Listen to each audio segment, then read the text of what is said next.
Hi, my name's Tom Marks. Welcome to another PlayStation 2 programming livestream. Today we're diving back into the world of threading. We have the same goal as last stream, except unlike last stream, I kind of know what I'm doing now. Last stream I jumped into the deep end and I started working on threads. I started trying to get a simple threading example together. I kind of made some notes. I got this first part done, and I wrote this checklist, because in my head at the time it made sense. We would get a simple example working, then I would generalize that simple example into my level loading system. The only problem is, I actually think there's like 20 steps in between here. An important one, in the general realm of running simple tests, I need to run example vsync interrupt handler, right? I need to be able to respond to a vsync event. And so a vsync event happens. Let me actually just clear some space out of here, because I don't think I need all of this anymore. Let's get rid of this. Let's get rid of this. We're going to redraw some of this stuff. What is a vsync interrupt handler? It's kind of important to define if I'm going to say that's one of my goals. So a vsync interrupt handler, okay? You've got a screen. You've got a... Let me make my pen bigger. Hold on. I've been playing with my settings. You've got a screen. Imagine you've got a CRT. So let's draw it a little smaller, because CRTs weren't as big as flat screens, right? I mean, they were big in this dimension. So you've got a CRT.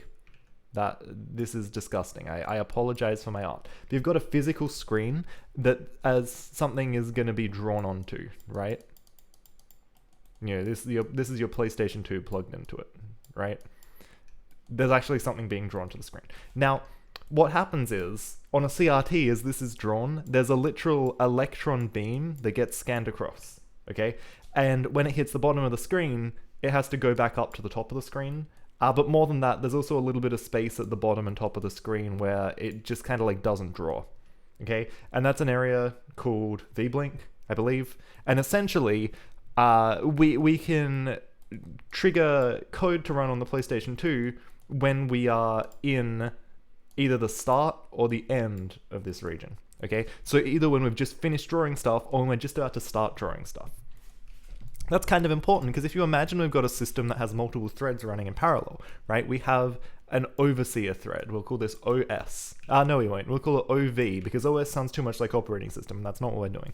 We've got an overseer. Zymus, hello, by the way. Good morning. I see you sneaking into chat there.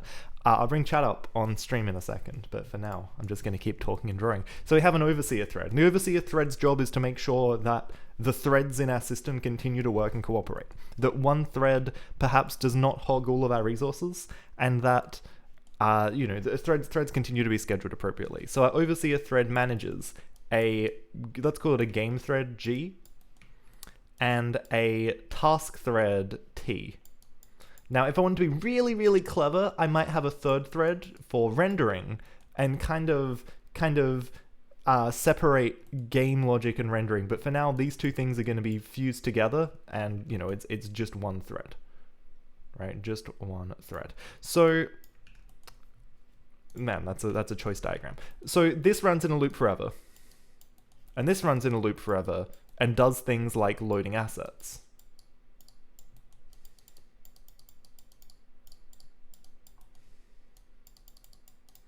Okay, whereas this thread over here does things like, running the main game loop, updating entities, deciding where the camera is, building our render lists that get sent off to the graphic synthesizer. And this overseer also runs in an infinite loop, except also maybe not.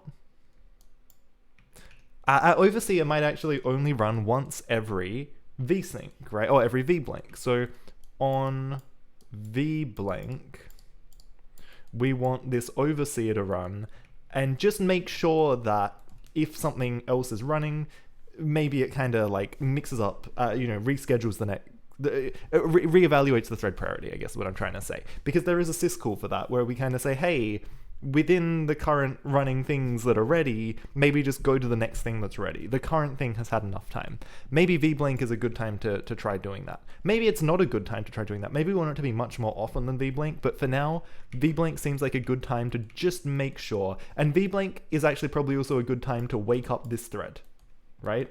Once we hit here, once we finish drawing, maybe that's a good time to run one game tick, build a list. Hopefully that finishes before we start drawing the next frame, and then we can do other stuff while the actual image is being drawn. We're not simulating the game anymore. We can use our CPU time on things like loading assets. That's the goal. It sounds pretty simple, right? And yet it also sounds extremely complicated. And that is because we're going to have to do a lot of work to get to this point. And one thing we're going to have to do is understand the interrupt controller and how we even respond to a VBlank overall. So I wrote a bunch of code. I wrote a bunch of code. I wrote a bit of code off camera. And we're going to get into one of these holes right now where we write a bunch of code and none of it works and we can't run the game. So I want to avoid that as much as possible. Now, one thing I did do, I moved code into this file called main loop. And I should probably call this game loop, but this basically is like the game loop we had before, but instead of being an infinite loop where we draw, we wait for the draw to finish, and we wait for Vsync, now we kick off a draw, and this thread goes to sleep, and we can do other things. The idea being that, much like in my diagram, this thread will sleep until it is woken up, and it will be woken up when our overseer logic triggers, which will happen on VBlank. That's the goal. So I also think I wrote some code in here. Context stack, did I think I called this the context loop. And for some reason this is a syntax error. I don't know why. While one. I don't know why it's angry about this syntax. Why does it not like this curly brace? Fascinating. We'll have to think about that. I think I'm just gonna kill this. I think I'm just gonna kill it.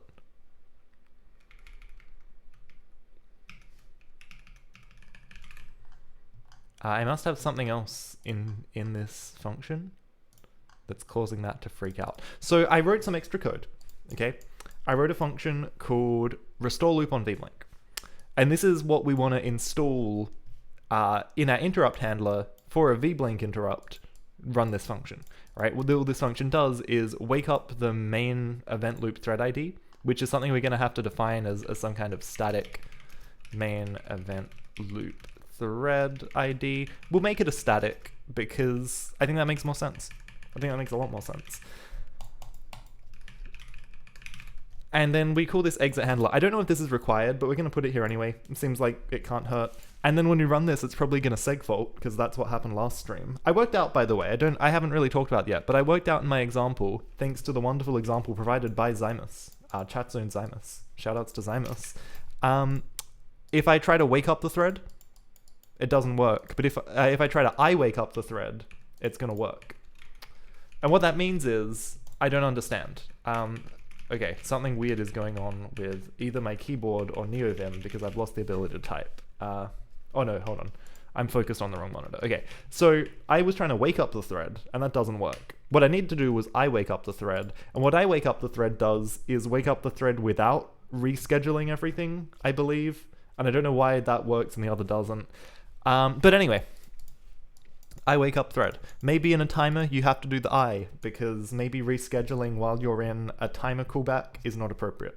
That actually, I mean, I don't really understand all the details of how this works, but that sounds, I could convince myself, and I could probably convince someone else, including you, that that's correct. It sounds like the kind of thing that would be correct. What does it mean to reschedule all of our threads while we're in a timer callback? I don't know. Timer callback isn't really a thread, so maybe we have to use the I version, which doesn't trigger a reschedule. Cool. And these are syscalls, by the way. It looks like a function, but all this function does is make a syscall into the PS2 BIOS, which does who knows what. We're trusting the BIOS to manage threads for us, or at the very least, we're trusting whatever is currently running in the BIOS, which may or may not be patched by PS2 SDK, or, you know, if you're thinking about games, commercially running games, they apply various patches of their own to the BIOS, because the BIOS is broken, especially around timers. Sorry, just want to make sure my microphone is correctly oriented, otherwise no one would really be able to hear me, and that'd be a shame, because I've got so many good things to say. Okay, so, wake up thread, exit handler, we register a handler. I'm very concerned about this. Why?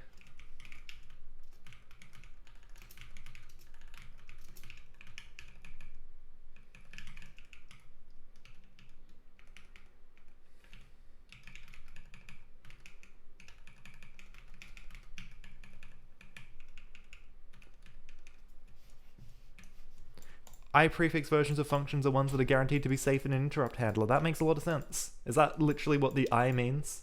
Yeah, and so it's kind of what I was saying, right? You can't call wake up thread that triggers a thread reschedule in an interrupt handler, because that's nonsense, because you're kind of not in that thread handler context, you're in interrupt context. Yeah, cool. Excellent. And thank you so much, Zymus, for your example. That really made a big difference. Is this just my syntax highlighter, or is there something weird going on here? I guess I just need to press on. So while this is just a busy loop now, really, right? We just want to loop forever. We probably also want to sleep. Let's just say go to sleep, right? Sleep. And then let's print, let's info log main thread woken. Because I don't know if that should ever happen. I don't know if we ever really want this to wake up. But anyway, let's do that. Ticks without a draw. Oh yeah, because in here I was going to count ticks without a draw. I was going to try and keep track of how many times we've drawn. Because and with this idea that if we get woken up too many times without having submitted a draw here, not here, right? If we get here enough times without getting here, then this thread or the graphic synthesizer have frozen. Something bad's happened. So I don't know, something like that. But let's not do this right now. Let's just have a weird busy loop that kind of does nothing. Start thread. There was not a closed parenthesis. That was the problem. I'm sure some people were screaming at their screens over that. And if you were, thank you. I appreciate your passion. Okay, so start thread. What do we pass to start thread? We pass an arg, and that arg needs to be the context. And I think we do it like that. I'm going to have to open up my good friend PS2 Tech. Start thread arg. Not IOP. We want the E version. Arg. I'm not really sure. Becomes current thread. I think arg is passed through like this. Not totally sure, but we'll find out pretty soon. Cool. Okay. Beautiful. Beautiful. We start the thread, and then we go to sleep in this weird busy loop. And every time that we hit v blank, this should wake up the thread. Now, and when we go to sleep, that should kick on to this thread as well, which would be good. Let's see what happens if we build and run this. It's probably going to yell at me about something. Create thread, start thread, completely undefined. In general, there's probably a little bit of including we need to do here. Let's copy some of this. Let's copy all this in. And we'll work out what we don't need later. And I should probably also include, I think it's kernel.h. That would make sense because we're calling into the BIOS. Or not. Except yes, I just need to include it in the other file as well. Kernel.h. That's not what I wanted. Okay, cool. iWake thread. Not kernel.h. What's the header?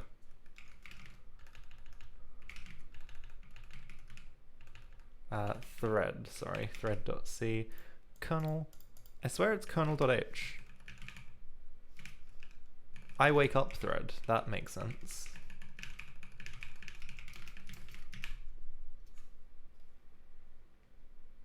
Okay. Add int.c handler.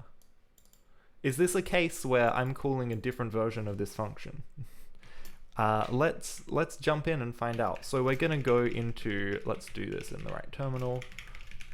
PS2 SDK. Add int.c handler. And this is a syscall, so we can't really look at its okay, so this says it has more parameters than this. I guess we'll trust PS2 SDK.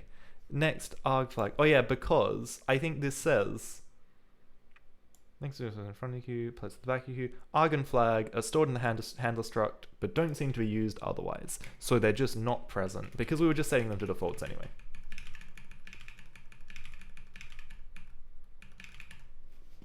It doesn't search kernel.h when I search in Vim like that for some reason. I would guess it's because this is using add int.c handler. You're right, it doesn't appear to look for that header.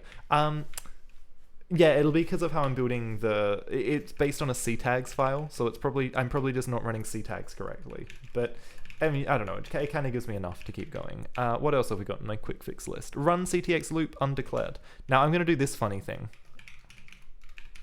I'm going to do this really silly thing. Where I just forward declare the function rather than actually using a header. And I do this because it's easier. Okay, ticks without draw is unused.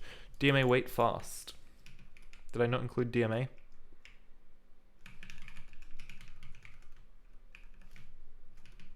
Didn't include DMA. That's okay. So I don't think I need draw or graph or GSPSM or stdio. I think I actually only need DMA.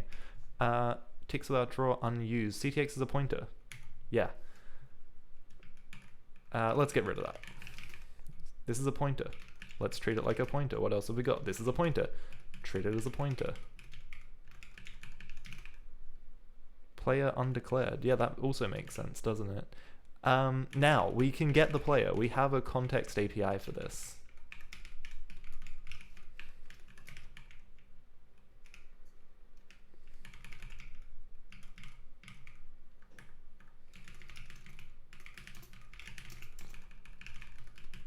We can get the player. This is now just a pointer. This is a pointer. This is a pointer. And this, most importantly, is a pointer. Okay. Now this is going to blow up, or not do something, or both. So it loads the level, and that's good. And then I'm guessing, just like at a hunch, it's gonna kick this off and then never do anything again. Okay, so main. I don't think I ever called this, did I? First off, let's do this. Next off, this is never set. So main event loop.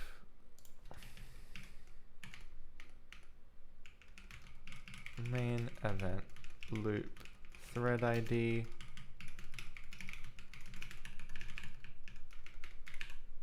Okay, it helps if we actually A, install the vblank handler, and B, keep track of the thread ID we're gonna use. Okay, so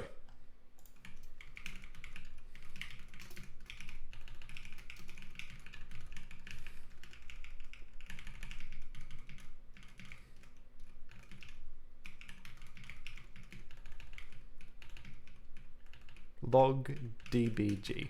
My god, typing is really hard. Man, a couple of people coming into chat. How's everyone going? What's everyone up to today? No, we're going. Register vblank handler. We're never hitting vblank. Never hitting it for some reason. But yeah, you know, while I'm screaming into the void and trying to work out what is going on with my PlayStation 2 vblank handler, feel free to say hello. Tell me what you're working on. Tell me what is good in the world of programming or just in your life. Tell me about your cool projects. I love to hear about it. Personally, I was building a janky PVC shade cover for my gigantic west-facing windows today, which was fun. I got to get my hacksaw out, which I don't do very often, cutting a bunch of PVC pipes. You know, I used to have like a build-your-own tent kit when I was a kid. You just like pop up a little tent in the living room. They were just like plastic bits that fit together. Basically, I was doing the adult version of that, which was really cool. Drop down this sort of value to the queue. ID of the handler. Function returns out -1 if the operation fails. I should check the return value of this.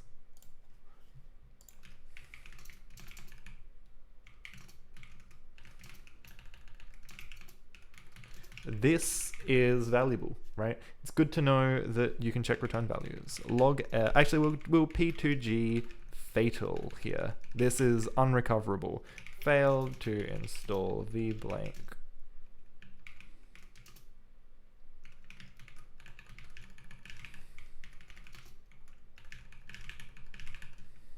We should probably fatal outside of this function.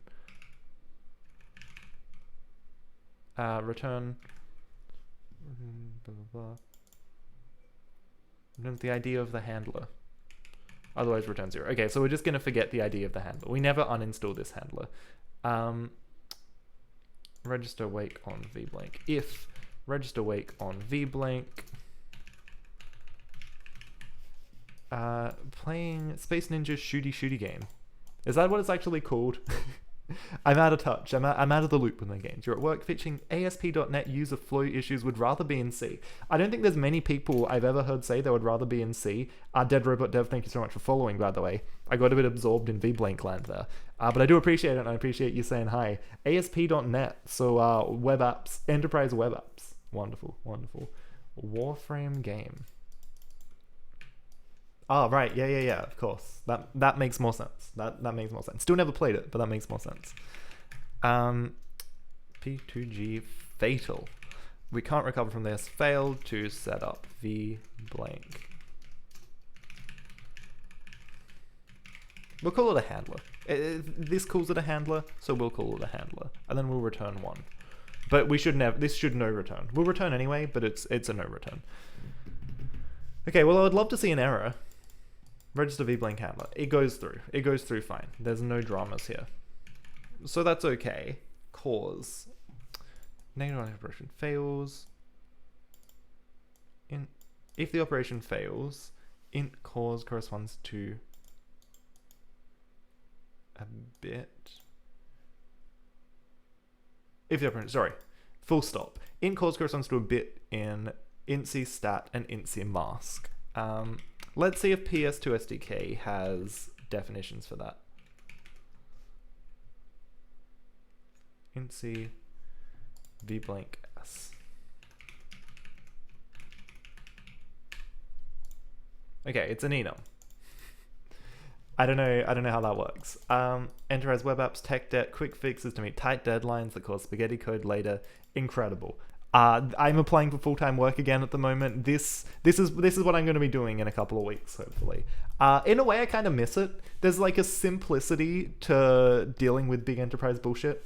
Like once you get good at it, you can get you can be really productive, even if it kind of hurts your soul some days. You haven't really accomplished anything productive all day. That's okay, Cold Zero. Sometimes days are like that. I had a very unproductive morning, and I almost didn't stream. And then I was like, screw it. I want to do PS2 threading. So this continues to not really tell me what I want, and that's okay. Vblank S, vblank E. Vblank handler. Next is previously registered handler ID. Next is a previously registered handler ID, which this handler we placed before. Next equals 0, we'll place it in front of the queue. And that's what I want. I want this to be the first handler. So I'm giving it a 0. I could also say -1. What happens if I say -1? Does that suddenly work? Probably not.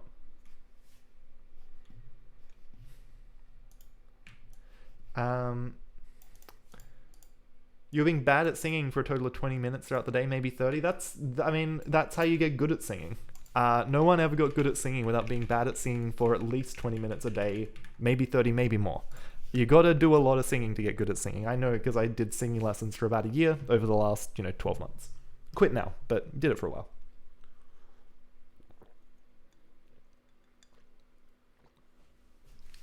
What kind of stuff were you singing? What kind of repertoire are you interested in?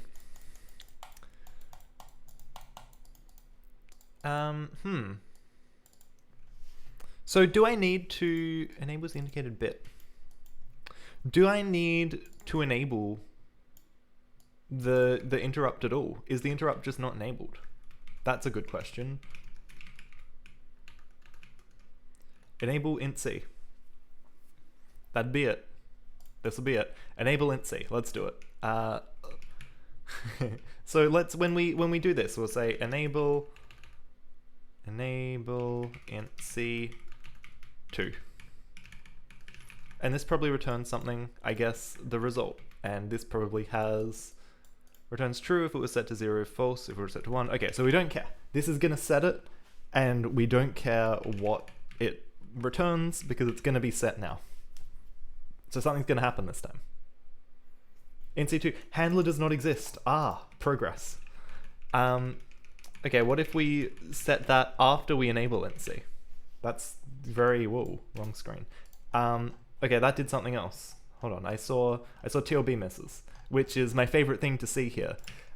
Cool. At the moment, quite heavily used app, no automated tests. Oof. Yeah, honestly, I kind of love inheriting a legacy app and then writing those tests and making the development process good. Man, that would be really, really cool.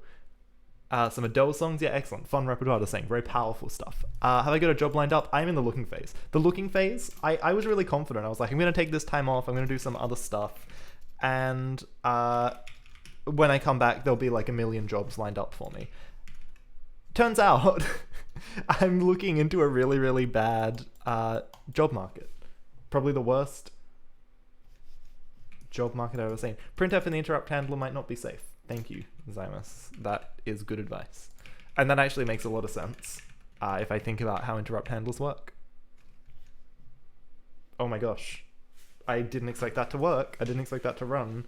Does this actually work? Or is the game frozen? I need to plug a controller in. Hold on.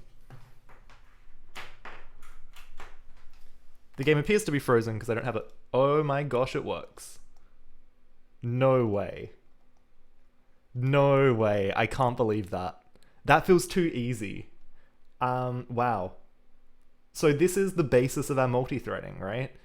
Let me make sure this works on hardware. So if you haven't been around before, right? So Dead Robot Dev, you're newer to my stream.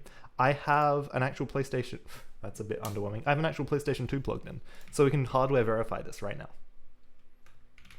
Oh, hold on. What's this? This is normal OSD sys. 1 second.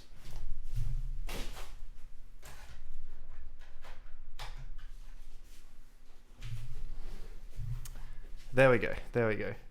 Thank you, Zymus. That was really, really useful. As always, your feedback is extremely valued. Cool. So we'll just reboot, and now I'm gonna have a hacked ODSys menu that lets me run my own binaries and do my own stuff. So I'm using a launcher here. I'm using a launcher called ULaunchElf to launch a homebrew program called PS2 Client or PS2 Link. Ding. I don't know if that picked up on camera. I just dinged my water bottle. It's very Bell-like. And then from this, I can run games over the network onto a real PlayStation 2. So we'll see if this interrupt handle stuff works on hardware, because you always have to hardware verify this stuff. PCSX2 is good, but sometimes it lets you make mistakes and doesn't call you out on them.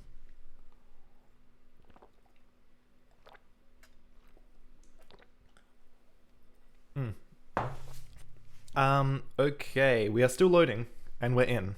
I can't really see.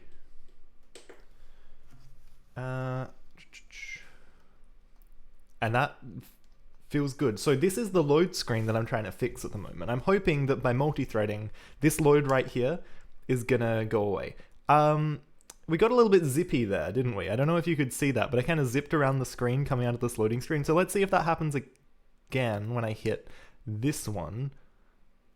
This one down here, sorry. Please ignore my programmer art, by the way. Okay, so that's really interesting. It looks like we keep doing stuff while we're loading, which is fascinating.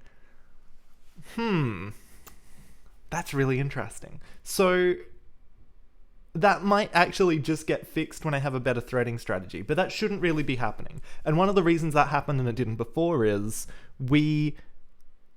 presumably, we're actually running the game loop while the load is happening because it gets scheduled, because whatever is happening gets interrupted, and then the game loop gets woken up. It must be happening at a higher priority than whatever I/O is happening. So that's fascinating. That actually gives us a lot to think about. Let's have a look at some of these chat messages as we jump back over into the main scene. Favorite games from the era: Crash Bandicoot, the Chinese Dragon and Tiger level, Tomb Raider. Tomb Raider 2, I think, is the butler in the freezer. Haven't played it for a long time. They are both PS1.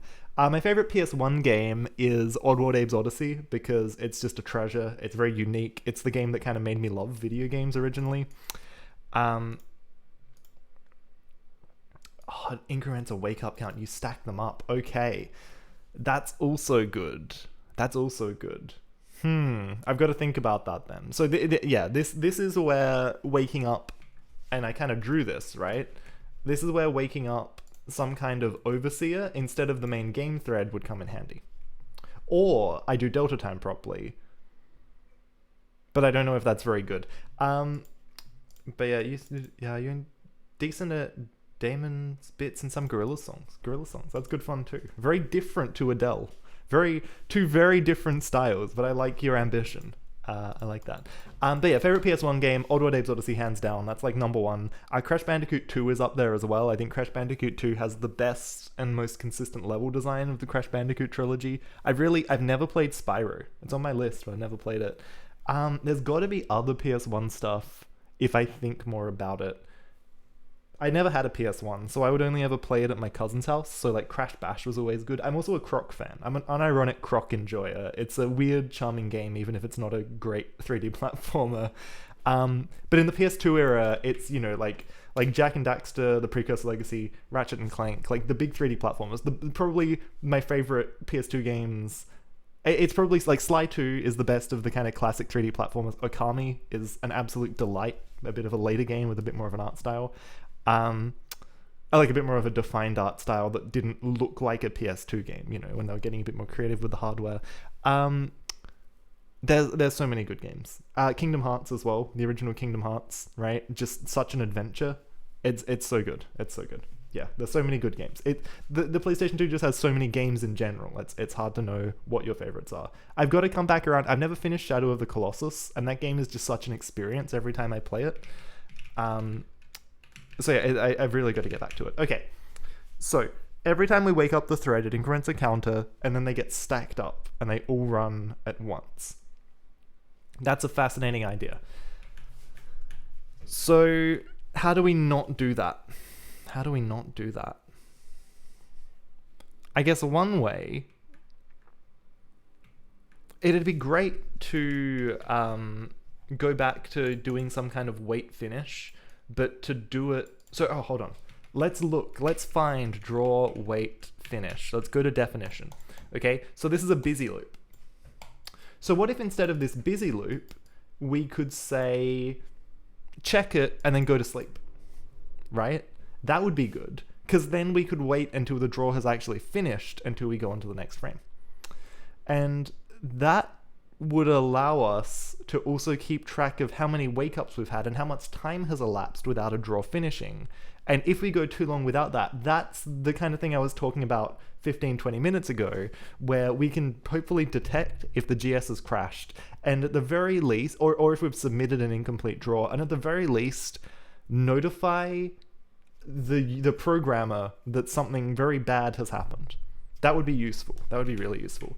And you know, I love the idea of being able to like detect it and then print out the last submitted buffer. That would mean I wouldn't have to enable trace logging and get like the shit spammed out of me. There's cool stuff we could do. So we're gonna make another loop, and this is gonna be our overseer loop. And we're gonna call it that, void overseer loop.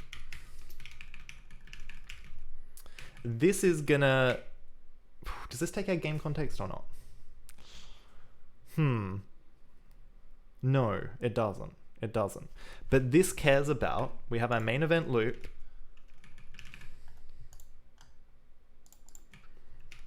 Okay, so what this does is it's an infinite loop. It's going to check to see if a draw has been submitted. So we come in here, v blank just fired.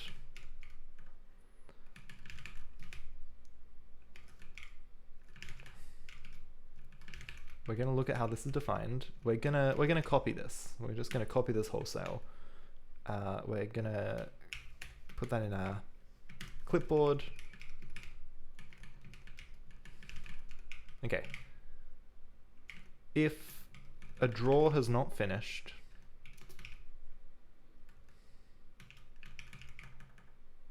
we're gonna sleep the overseer thread. We'll wait for the next vblank. I don't know if that's right. I guess we just skip a frame, right? If the last frame didn't finish before vblank, we may as well just skip another frame. Runty Robot, PlayStation 2, you're here for the wobbly floating point graphics. Unfortunately, that's the PlayStation 1. The PlayStation 1 is the mysterious... It doesn't have...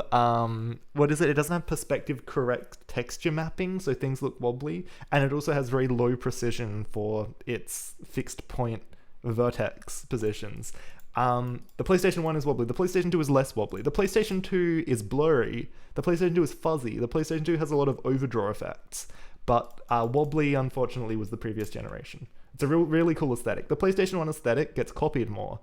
I think there's a few games. I think Ultra Kill has it, right? Like a snap vertex option where it locks vertices to the kind of vertex precision that the PlayStation 1 had, which is a really distinctive look. But, and yeah, the wobbliness tends to come from... The PlayStation 2 has an extra parameter for textures that allows for perspective correction.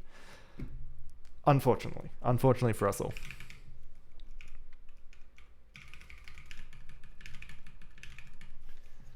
Wasn't the wobbliness due to limited number of decimals in their floating point? Kind of. They actually use, and the PlayStation 2 does this as well, they use fixed point. So in, a floating point number, right? I floating point. The PlayStation 2 doesn't quite use this standard, but it pretty much uses this standard. The only times it doesn't use this standard and you care about it is if you're a PCSX2 developer and then you go, grrr, why did Sony do this? But basically, it's the 32 bits are divided up like this. But on a PlayStation, now let me actually check this properly. Fixed point vertex. Let me get the exact spec. How many...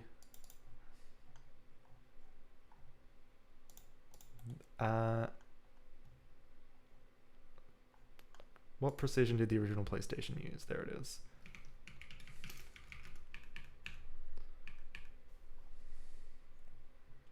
Fixed point, next application, next point, all values, blah, blah, blah. So I'll use the PlayStation as an example, right? So instead of floating point where you have this mysterious fractional part and exponent part and sine part, and it gets kind of multiplied and added together. Fixed point is simpler. Fixed point is like if you have a 16-bit, let's say 12.4 FP, right? Where you have 16 bits, you have an integer part, which is 0 to 12, and then you have a fractional part, which is 13 to 16. What that means is you only have 4 bits of fraction data, so you can only have intervals of 1/16, right? So, which is 0.0625, right? So you would go from like 1 to, if you had like 0.0001, 0.0001, that would be 1.0625. And then if you had like 1.0, that would be 1 plus 2 times 0.65, whatever it is. So you just have fewer numbers between your numbers than you do in floating point, but you don't have gaps like you do in floating point. You don't have weird values, like a bit more transparently which values can and can't be represented. Quick tangent into fixed point math, because it is interesting, right? Fixed point math is also extremely fast. When you add 2 fixed point numbers together, you just do a normal bitwise addition. You don't need to worry about anything else.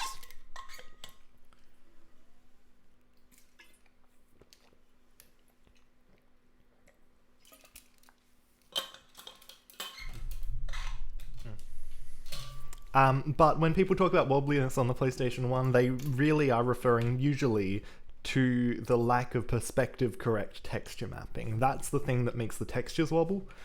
It's not really the vertices that wobble. The vertices are aligned to certain coordinates, but the precision is enough that it's not really noticeable. Even games that have it as a feature, they kind of cheat a little. Okay, so if this draw isn't finished, we keep going forever, but not before we yield to another thread. Otherwise, we don't need an else there, actually. We never reach this point unless the draw finished. We toggle that, we wake up the other thread, this thread,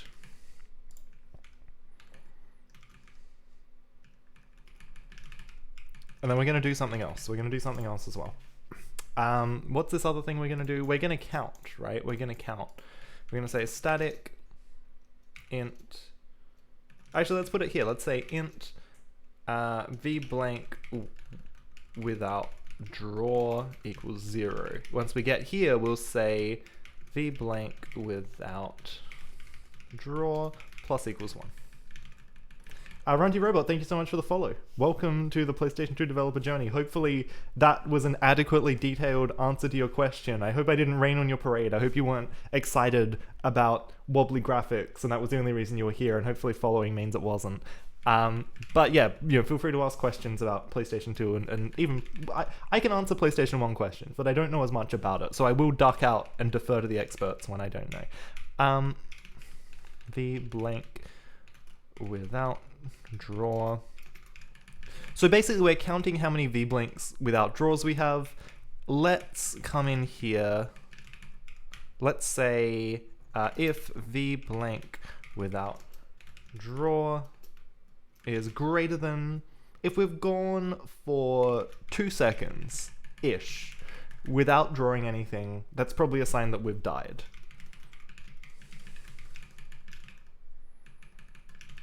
Cool. What's a PlayStation 2? This is an excellent question, Cricket. Also, Cricket, did you see my message in New Zealand Gamer? I'm guessing you did. I think you said something afterwards. Retro style. Very little.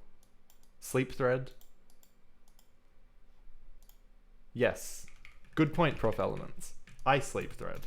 No, wait, no sleep thread. I just return. I forgot, this isn't a thread, this is a handler.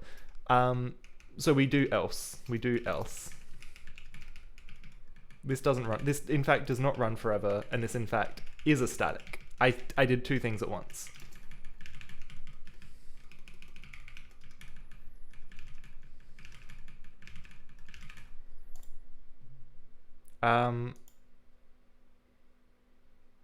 Yeah, I think that's right. I think that's right. Thank you, Prof Elements, for pointing out that I was doing the wrong thing. I was either making a thread or I was writing a handler, but I was kind of doing both. Let's try it like this. Maybe it does need to be a thread, but sure, let's go for this. V blank handler. Let's try this. I've got feelings about why it might not work, but let's try it anyway. So now I wake up thread and then exit handler.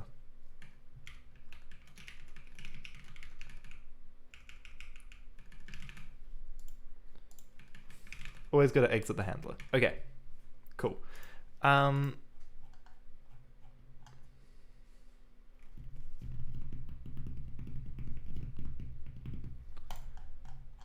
Okay. So it's going to be overseer vblank handler now instead of this, which is good.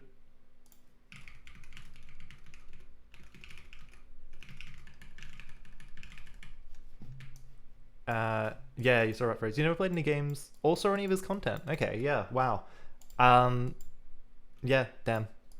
No, it's crazy. You don't realize how much an internet person you know passing is gonna like kind of like really yeah. I was really sad yesterday, and I'm really sad today. It's I didn't know him that well, but yeah, he was a cool guy. Yeah. I was tempted actually to play Quake 3 Revolution on the PS2 on stream today. Who passed? A Australian Quake player, an Australian Quake legend, passed away a few days ago. And yeah, I'm a big FPS guy and I've commentated Quake tournaments and stuff. And so yeah, just a guy that I interacted with a lot online, met in real life a couple of times. He was a good guy. He was a good guy. Made a lot of good Quake content. If you're interested in Quake and first-person shooters, he's got a really great YouTube channel that's still up with a lot of hours and hours of really good Quake-related content. Yeah. Used to play semi-pro Quake 2, particularly Rocket Arena 2. Holy crap. That's really cool. Rocket Arena is really cool. Semi-pro Quake 2. What does semi-pro Quake 2 look like in the 90s? Does that mean you were playing with like Machiavelli? and Thresh's unfortunate Quake 2 years. Coden Gree, yo, welcome, hello, thank you for stopping by. Thank you for stopping by. Damn, semi-pro Quake 2. That's an unfortunate Quake to play semi-pro. I'm sorry, I hope it doesn't upset you, but Quake 2 is like the jank Quake, right? The Quake where the guns are not fun to use. CS Reg CSR undeclared. We've got to find whichever header this comes from, and it's probably gsgp.h. GS... No, not GS. GSG, it probably is GSGP. No, gsprivilege.h. gsprivilege.h. gsprivil.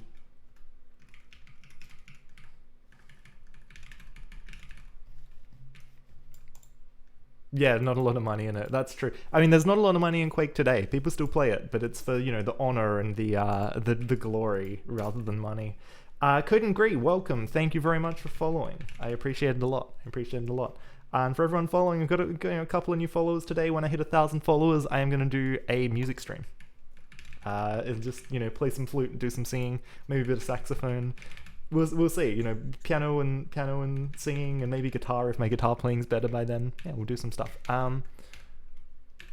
Priviled. Can I not spell? I don't think I can spell, so I'm gonna paste it instead. I always put a D in privileged for some reason. It's a bad word. Okay. What have I done wrong here? Argument 2 from incompatible pointer type. Expected this, but got this. Yes, because I did it wrong. Hold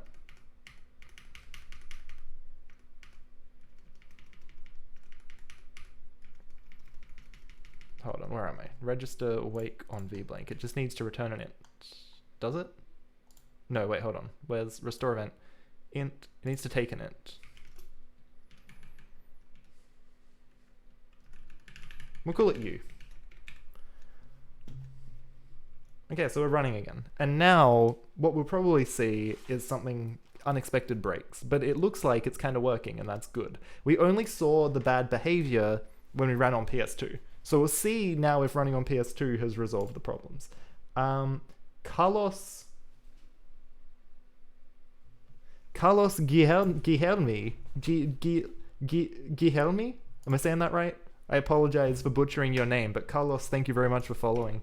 And welcome to this strange multi-threaded PlayStation 2 journey. Let's run this on a real PS2. Let's see if we can fix the thread queuing, right? Okay, so run PS2. Make run PS2. Here we go. We are gonna jump over to the PlayStation 2 scene while this loads. Rundy Robot says you're a couple of teams you got quite far. Unofficial Euros. One of your good 1-on-1 tourney. Squaring off against Crash Jack.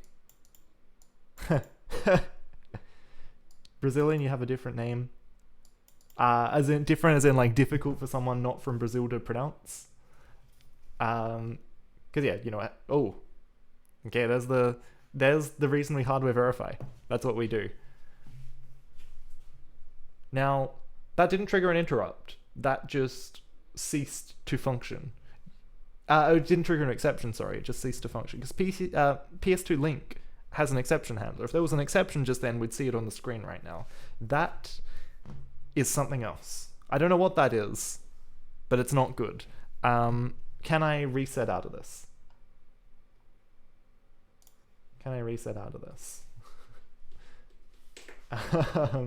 That's dramatic. This is a good story.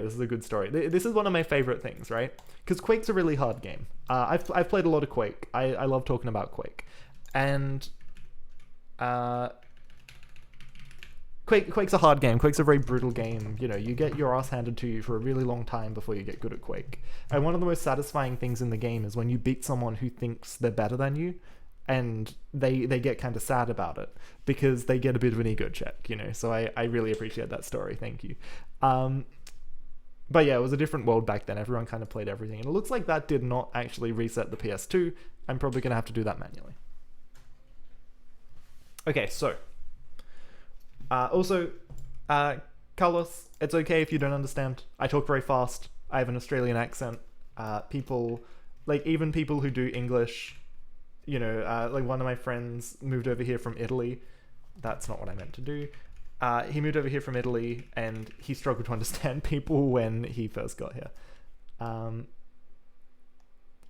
So I'm just going to move around a bit and see if I can make this crash, because that would be useful. I suspect I won't be able to make it crash.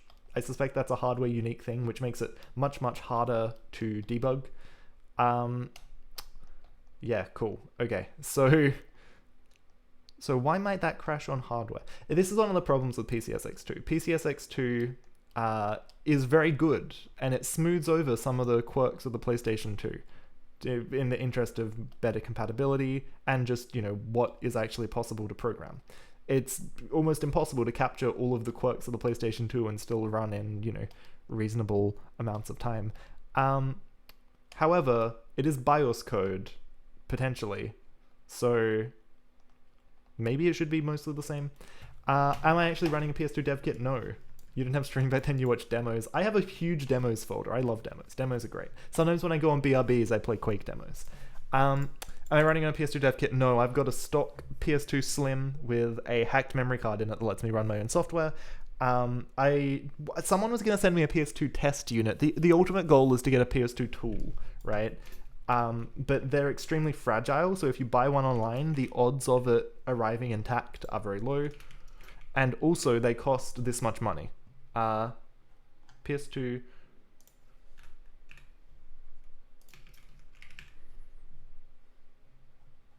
Okay, I can't even find one.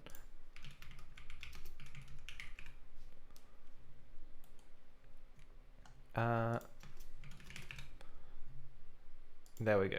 It's better to search not through... Nope. Hold on. How do I set this to past listings? The point is they're extremely expensive. Sold items, there it is. There's none for sale at the moment, of course. Yeah, this is it. I mean, that's not too bad, but yeah, they're expensive. More expensive than I would care to admit. Yeah.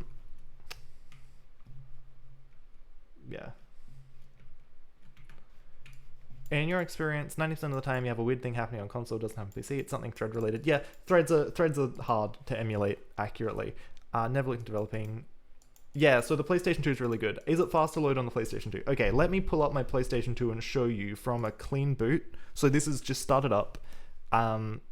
Takes a couple of seconds to load, right? And then you launch Elf. So all I've done to this PlayStation 2, there's no hardware modification, it's just a memory card you plug in. You can buy them free McBoot. These are very cheap. You can just get them on eBay. I can't guarantee that any particular one works or is good. I would avoid ones... Oh, hold on, that's not on my screen. I would avoid ones on 64 megabyte memory cards. I would look for ones on 8 or 16 megabyte memory cards. Just because the bigger the memory card, the more likely it is it's not really good and working properly and behaving on the Magic Gate protocol. But yeah, so you launch Elf, which runs off of a USB. There's a USB plugged in. From there, I launch PS2 Link with a shortcut that I have on L1. And then I run a command on my PC. I'll come back over for this. So all this is in my make file. Run PS2. It runs a program called PS2 Client. I give it the IP address of the PS2. I give it a timeout, and I give it the binary that I've just built. And I say it's in the host file system. And I tell it to run that on the CPU. So when I run that, it sends it over the pipe, and the only slowness is in the actual loading of this code. This takes a little second.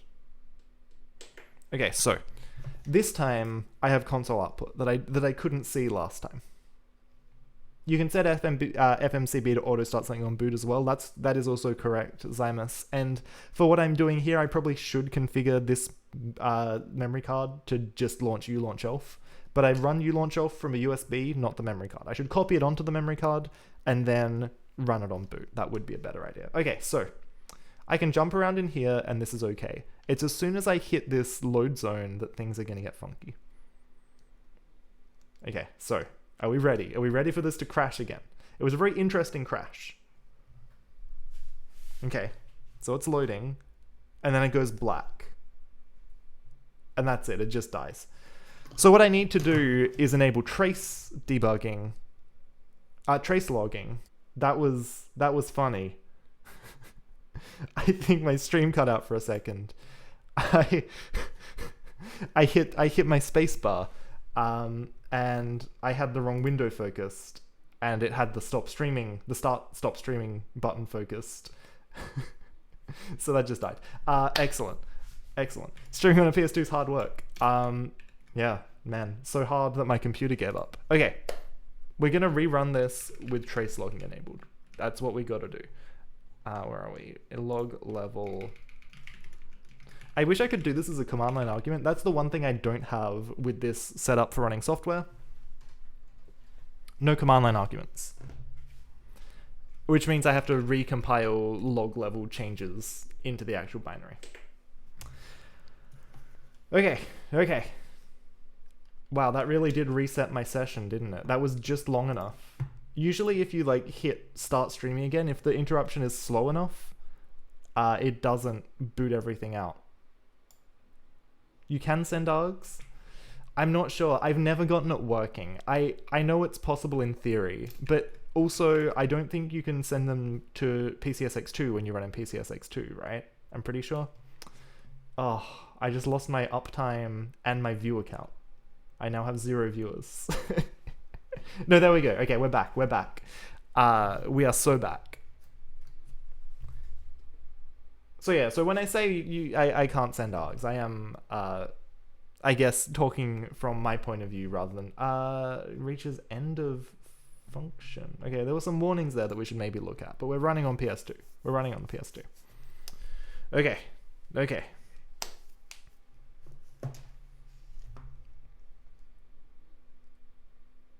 This is going to be extremely loud. Also, I should have piped the output into something, because this is pretty loud right now. Okay, so I'm going to trigger this thing. There is so much output that I can't move. Okay, that doesn't work. What am I doing? That's too much output.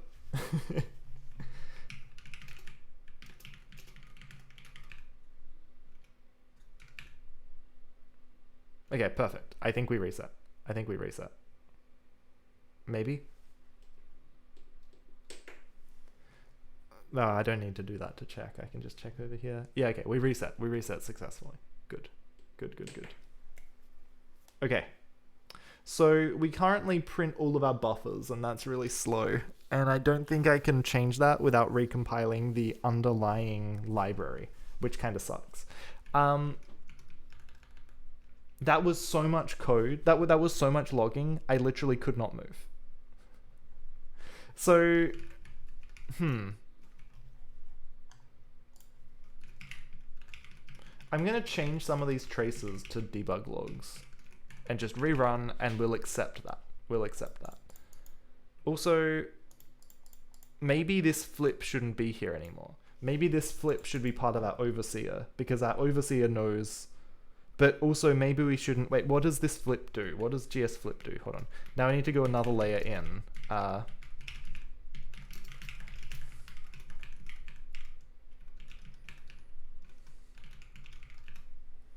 it calls memset. It does stuff. It calls these functions. Okay, no. No. Okay, we can't do that from an interrupt handler.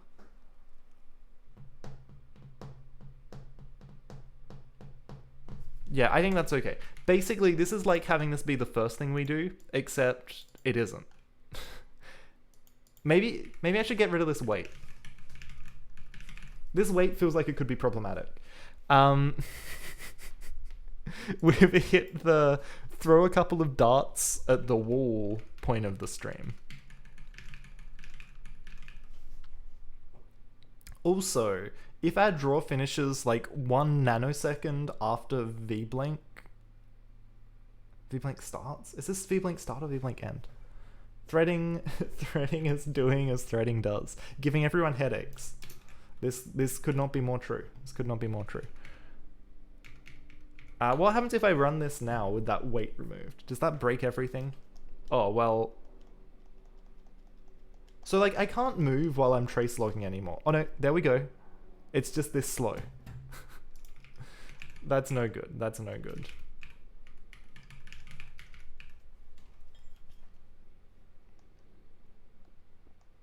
Okay.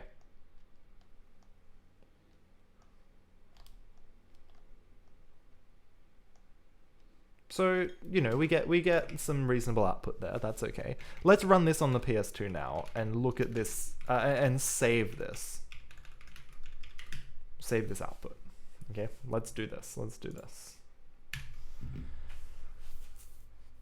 And we're going to be able to check in on this later, and I should see the point where this dies. Now we get a little preview of what's to come because the frame buffer kind of hangs around in memory for some reason. And when I run this program, again, for some reason, this stays there. So what I would really like is to load a really minimal binary that draws, maybe a binary that just like clears and draws something, and we do that again. And it's at loading assets and it goes wrong. I wonder if that dies because we have too many frames without a draw. But then the overseer never gets triggered.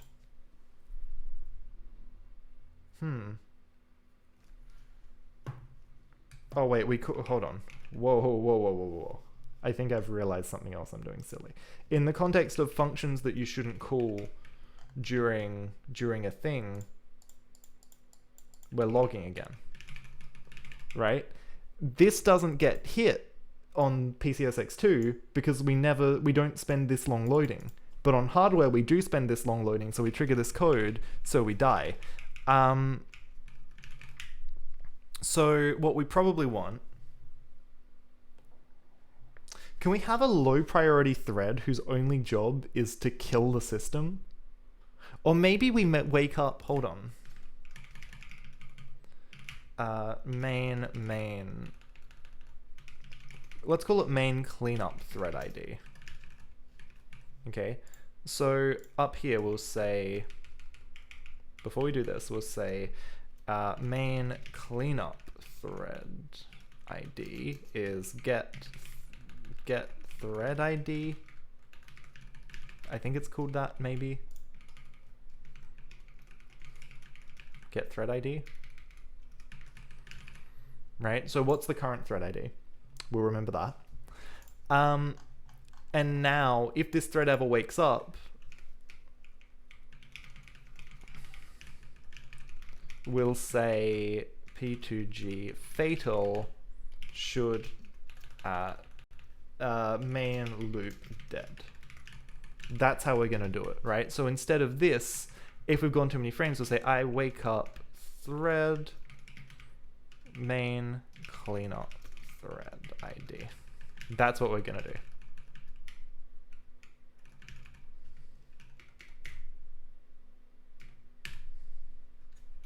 Okay, hold on.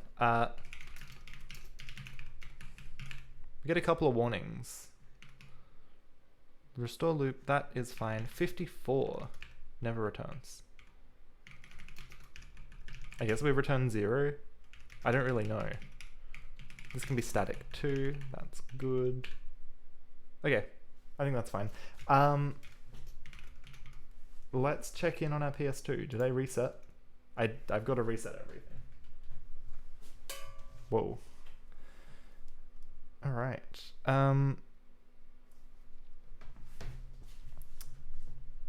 Did I actually hit the reset button? Yes. Yes, I did. Okay, you launch elf.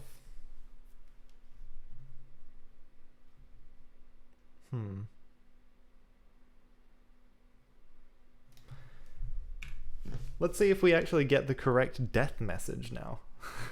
Right? I expect it to just tell us that the game's dead.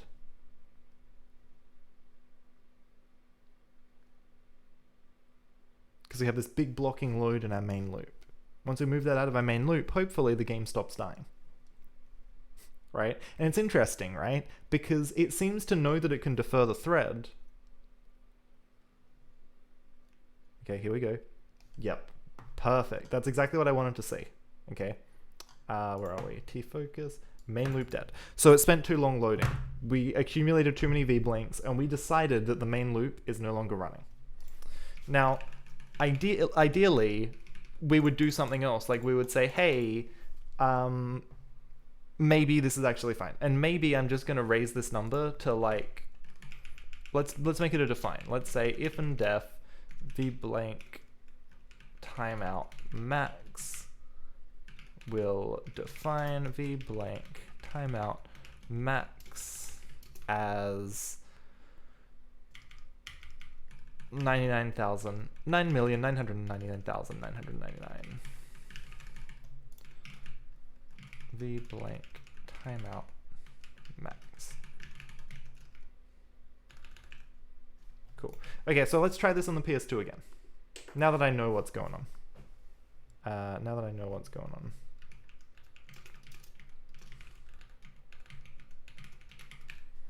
Let's see if we can reset the PlayStation 2 without...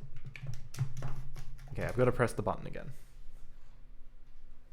It does not appear to be happy with that resolution. So once the console is reset, we're going to run it, and we're going to see the same loading behavior that we'd seen before. That's the goal. That's what we really want. That's what we really want to see. Okay. I can't see my screen anymore. Hold on. That's okay. I don't need to see this on my main screen. Okay.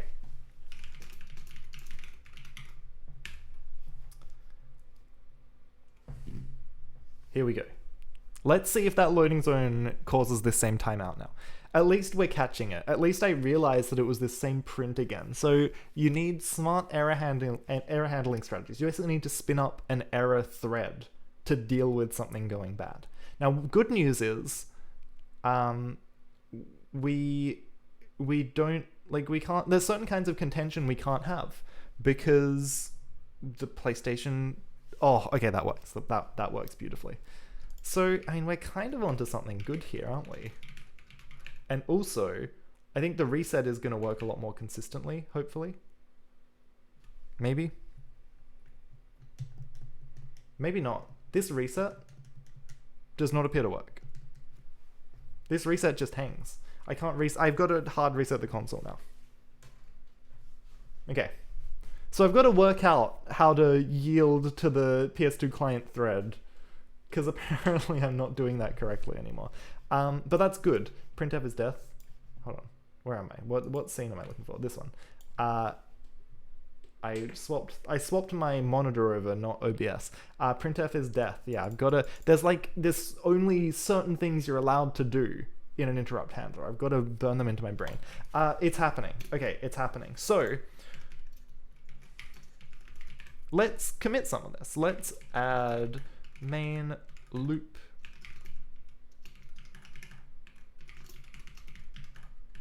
What's different in the make file? Let's not do that yet.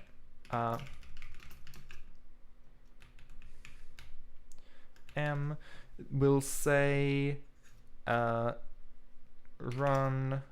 ctx loop in own thread overseer on v-blank.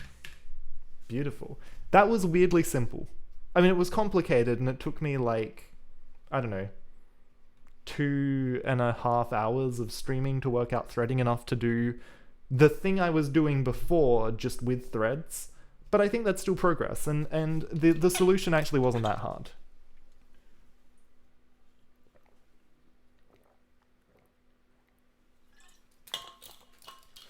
Okay. So, there's a function I need to exist, and the function I need to exist is called poll sema. And I think this does. I think this is in the EE, yeah.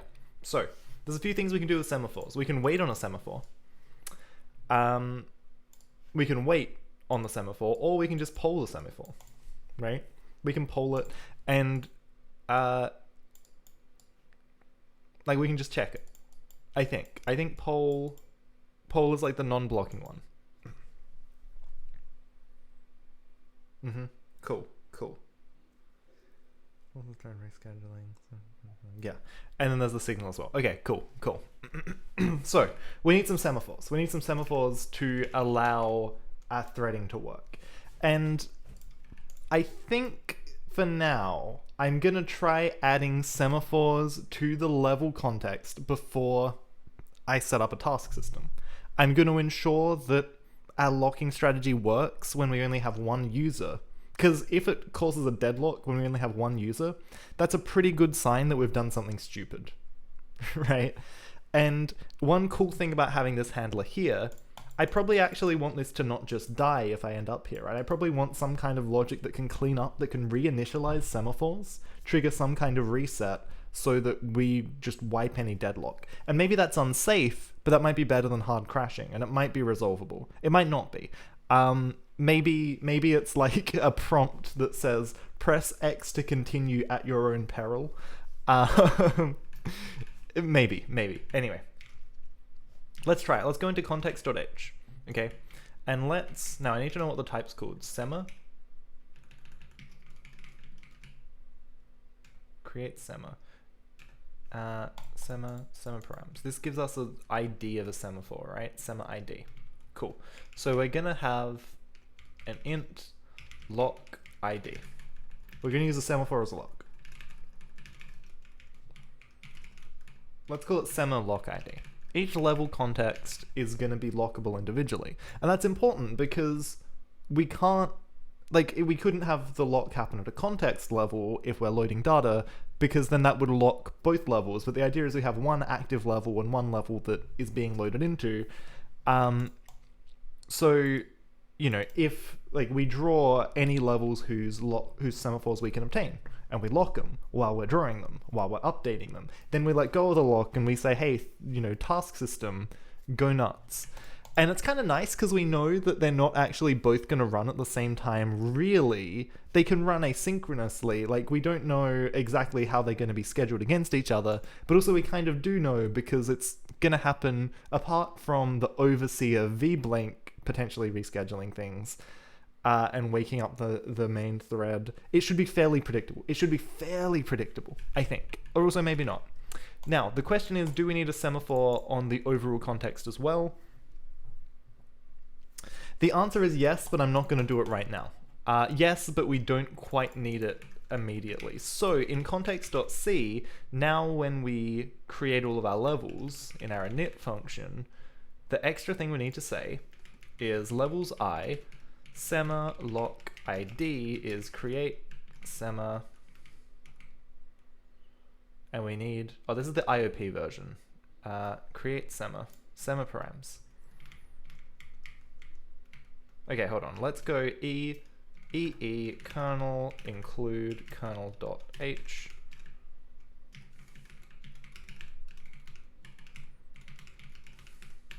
Sema t. Okay. Count, max count, init count, await threads, attributes, and options. Only these two need to be specified. Init count and max count. So I think the initial count's 0, and I think the max count is going to be 1.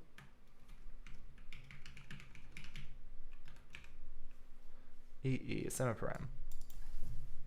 Initial value. Wait threads. Number of threads associated with the semaphore. Doesn't really help me. Grep.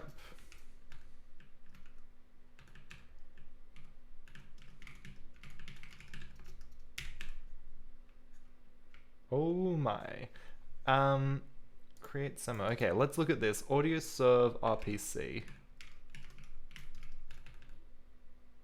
Odd serve RPC comp semma. This is an EE semaphore. Max count is what? Okay, yeah. So I'm gonna say max count's 1. I think that makes sense. That aligns with my soul. So let's go eat. Let's go.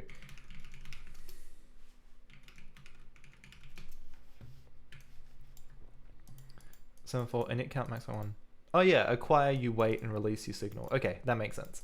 And am I correct that poll is gonna kind of be my non-blocking, like my check here? Like it's like a wait, but we're not gonna actually, like we're not gonna yield our thread if we can't acquire it. It's just gonna fail.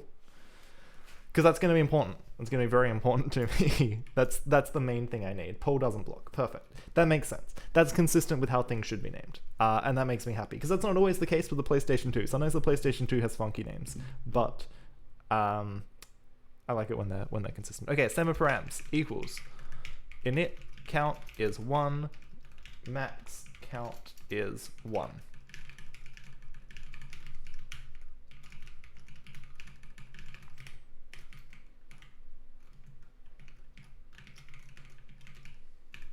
Create semma. This is the EE section.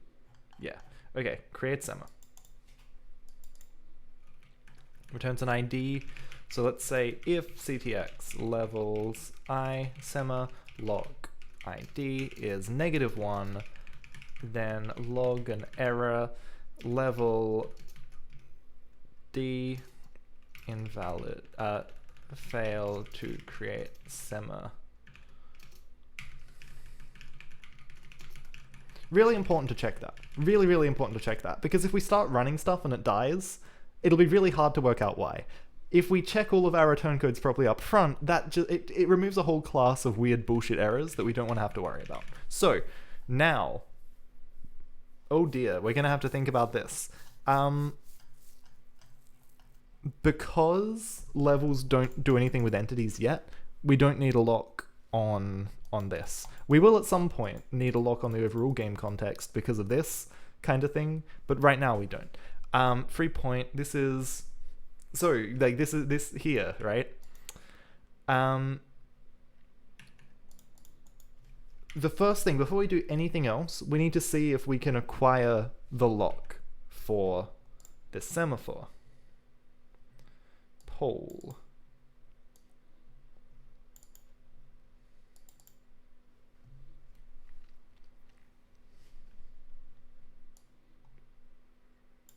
Otherwise, it's incremented by 1. If its count is decremented. Otherwise, decrement. It decrements. So poll semma decrements immediately. Well, I mean, everything, you know, kind of, except for wait decrements immediately. It decrements it or returns. So if it returns -1, we just ignore the level. That's what we're saying. If ctx levels I dot semma lock ID is -1,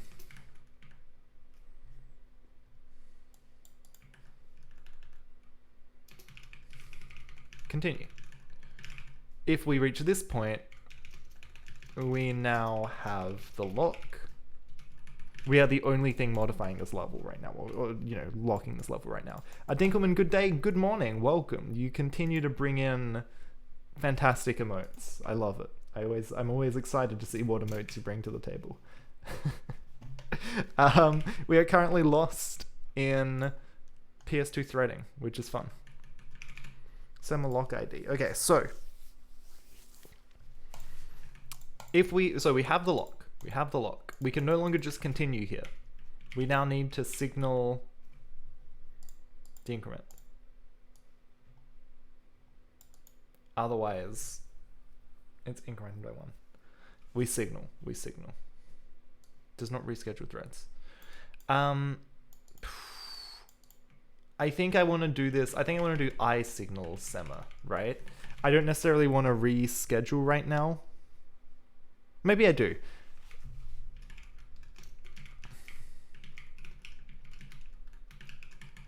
Maybe I do. let's do it like this. CTX levels I. Actually, yeah, let's do it like this. Sema lock ID. And then does it return anything? Returns -1 if unsuccessful.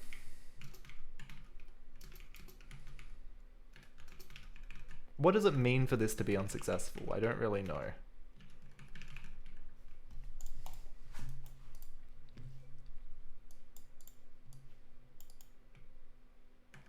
I don't really know what this means, so I don't know if it's worth checking. Okay, otherwise here, we get this. We also need to signal the semaphore before we jump out. And then down here, we don't have to do anything because this is outside of the loop. Any semaphores we had, we've already signaled. Cool. Cool. Nice. CTX is free box. Now, each of these functions is going to try and lock the level. So this is where it's kind of like loop unrolling, right? If we want this to not be stupid, we probably want to only acquire this lock once for this whole function as opposed to, you know, doing it 4 times. We're not going to do that right now. I mean, maybe, so, you know, maybe instead of this, we need like a static int CTX. I don't know, you know what I mean? Like, it'd be better to lock it before we call this and only have like a precondition on the programmer that you only call this function if you have the lock over a level, and do it for a level instead of the whole context. But that's an exercise for the reader. We don't need to do any work here because we already do it in here. That's okay. For this draw, we're going to do a similar thing. So yeah, so you can kind of see, like, we're going to have a lot of very similar code here. We're going to have a lot of similar code here. Let's write it. Let's write it. Let's say static int level poll lock.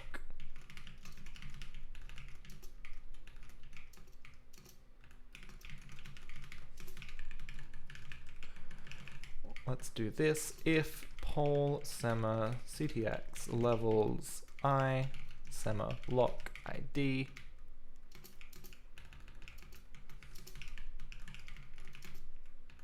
We'll return -1 just like this, otherwise return 0, I suppose, just something that's okay. Something that says, hey, we're fine.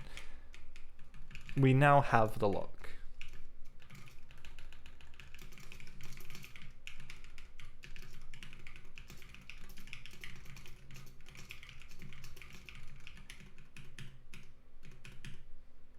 So now we do this for a...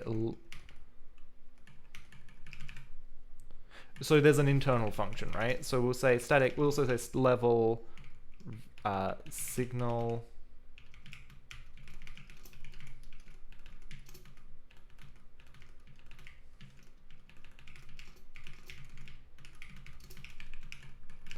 I guess the point is that this and this should both call the same underlying function after they've locked. That's the better one. That's the better one. And this is where we just say signal sema CTX levels I sema lock ID. Cool. Okay, and then we just return 0 because I don't know what the return value of this means yet. To do, what does the RV of this function mean? The more question marks means it's a more important comment usually. So now we're going to write the underlying function, which is called, what am I doing? We'll call it static int. Now, POSIX has silly rules about this. I'm going to call this locked level test level point free. We're going to take a level context and a float x and a float y.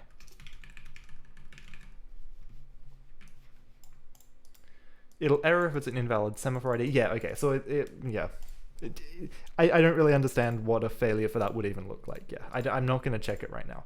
You have a whole editor plugin to remind you of to-dos and you still ignore them. Question marks might help. You should have an editor plugin that prioritizes your to-dos by the number of question marks in them, right? Then you get a free ordering system. I've never thought of that before. That's a pioneering idea in IDE plugins. Someone should make that. Credit me, but just take that idea and run with it, right? You'll be a millionaire. But I like the idea of writing a function that says locked at the start if the thing you're operating on should be locked first. This is like red flags the name. Okay. So this function, let's get rid of this. We don't care about this. This is gone. This is done. This is also done. So we'll copy this, right? Move it in one layer and clean this bad boy up. Okay. If our test point function is not defined, we're going to return 1. We're going to return 0. Yes. We're going to return 1. Yes, the point is free. Likewise, if we do this same thing, if there's a hit at the point, no, the point is not free. Otherwise, return, yes, it is free. A little bit convoluted. This might be better, return hit. It might be better like this, but also that's kind of unreadable. I used to think the question mark operator, the ternary operator, was very clever. I used to really like it, but the older I get, the more I don't like it. The more seasoned I get as a programmer, the less I enjoy it. Okay, so test this thing in this level. Now, when we test to see if a point's free, this is where we do it manually, right? This is where we say, okay, level poll lock.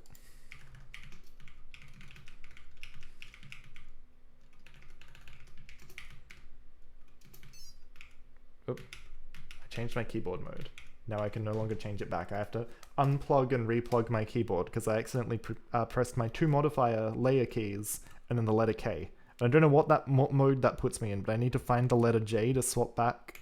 I thought my mode swaps were bound to the hardware key position, but I think it's actually going back to QWERTY is bound to the letter J, which I can never find. How so? You're a huge fan. It reduces boilerplate. Oh, my light's about to die. I can sense the intensity change. It reduces the boilerplate a lot. It can. I mean, in this case, like, it compresses 4 lines into 1 in a way that I think is a lot harder to reason about. I think this is already hard to reason about because I'm asking if a point is free, but this function returns 1, like a truthy value if the point is not free. So this logical inversion, I don't know. I could also, I guess, say return not hit, but I think that's also not totally clear. Ternaries for assignment, yeah. It would be fine here. I wouldn't hate it. I wouldn't fight it in a code review. I just don't mind the if statement anymore. Ideally, right? Ideal world, you would do the Rust thing. You would say return if hit is like not equal to 0. You would do like the return statement, which is great. Yeah, I'm just not a huge ternary guy these days. I find they're always harder to read when I come back later. Okay, so if we can't get the lock,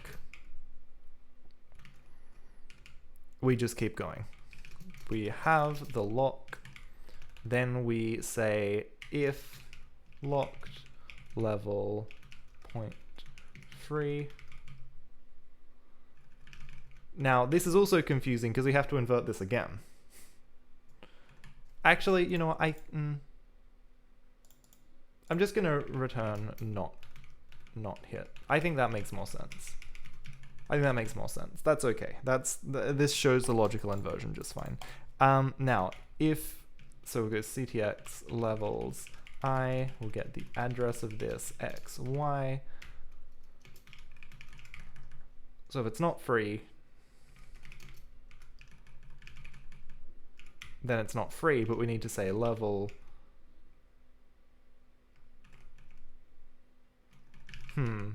So instead of writing this twice, let's actually just store the result. Int res equals this. Then we'll say level, what did I call it? Signal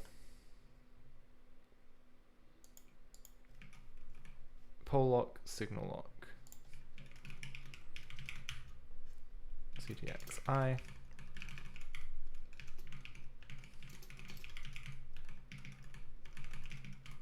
We've released the lock after this. Now we say if res,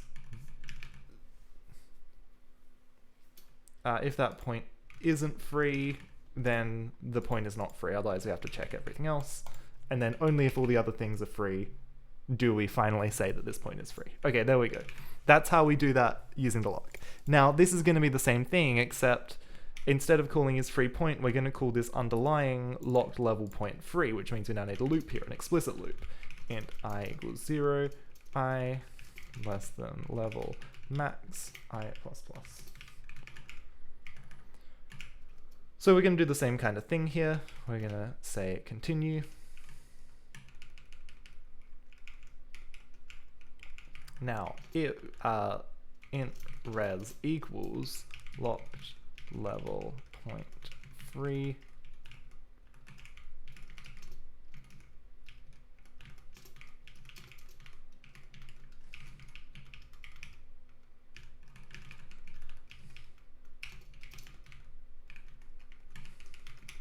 and we'll do this, but again, now we're calling this underlying function that assumes the lock already exists, because otherwise it'd suck. Let's replace this with this.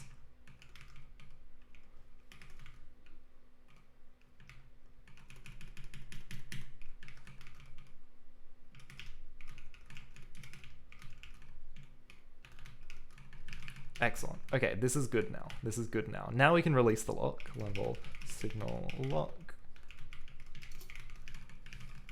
If not res, return 0. Cool. So if this is free, and this is free, and this is free, and this is free. So if any of those points is not free, then we know that that point isn't free, otherwise we return 1, the whole box is free. Nice. Okay, that's an important change, and I think that is the right way to do it. And also I can get rid of some of these lines. Excellent. Context draw. Context draw, we're going to have to do the same thing.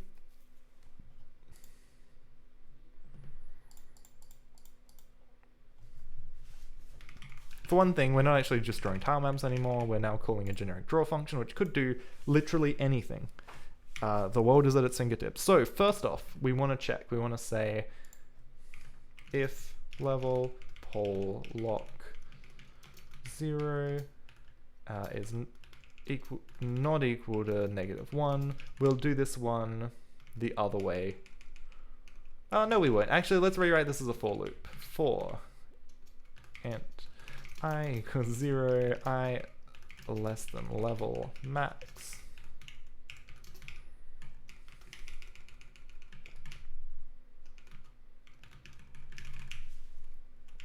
And then all these zeros, all the first zeros are gonna become, they're gonna become i's, sorry.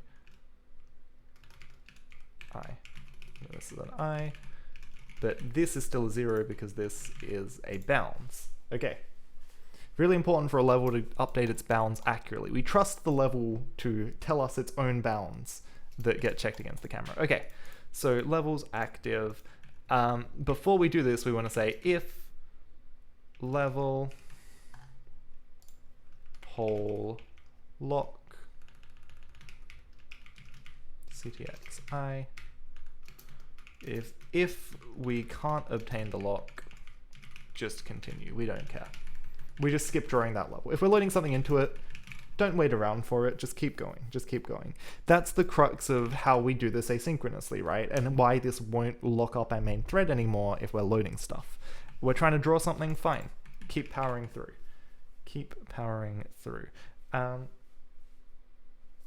Cool. So if that level is active and it's in bounds and it has a draw function, then draw it. Perfect. Now we don't have to do this weird copy paste anymore. And reducing that copy paste is going to be more and more important as we do more and more complicated stuff around this lock. For example, I already forgot, like I only just did it, but I already forgot that I need to call level signal lock ctxi. We've got to always remember to call that. Always. Always remember to call this. Otherwise we deadlock.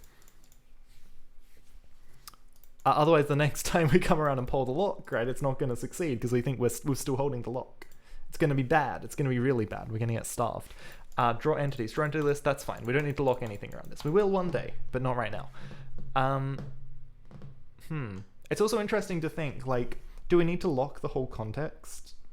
Do we need to check if the whole context is locked when we check if a level is locked? Probably not, but also maybe. I don't know.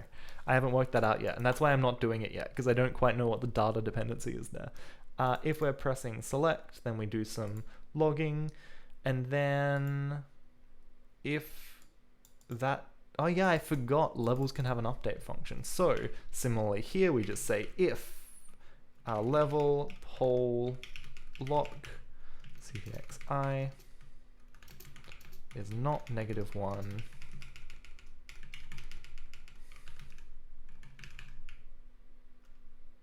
wait, hold on, no, if it is -1, we continue. We just skip that level. Otherwise we do our normal update, and then afterwards we say level signal lock ctxi. Beautiful, beautiful. When we reload, this is going to be the same thing. We're just going to put this wonderful pair of functions in here. Again, reloading, we kind of need... Do we just skip? If that level's already being loaded, it doesn't really make sense to reload it, right? We just skip it. We just skip it. Then we call reload. Now here, because there's a return, we have to say level signal lock ctxi. And then down here, we also have to say else signal lock. Cool. Load level. Now load level, we're going to have a similar issue. We can only load a level if we've acquired the lock. Load level is going to be different though, because if we're calling load level, well, here's the question. Does load level actually load the level, or does load level tell the level loader that it should at some point in the future load the level, right? This is an important distinction. This is a really important distinction, okay? So we're in this world, right? We have an overseer that runs on vblank, and it kicks off this one super task, which does game logic and rendering, but that might get split up into two separate things at some point in the future, if I feel really clever. Now what's this task system?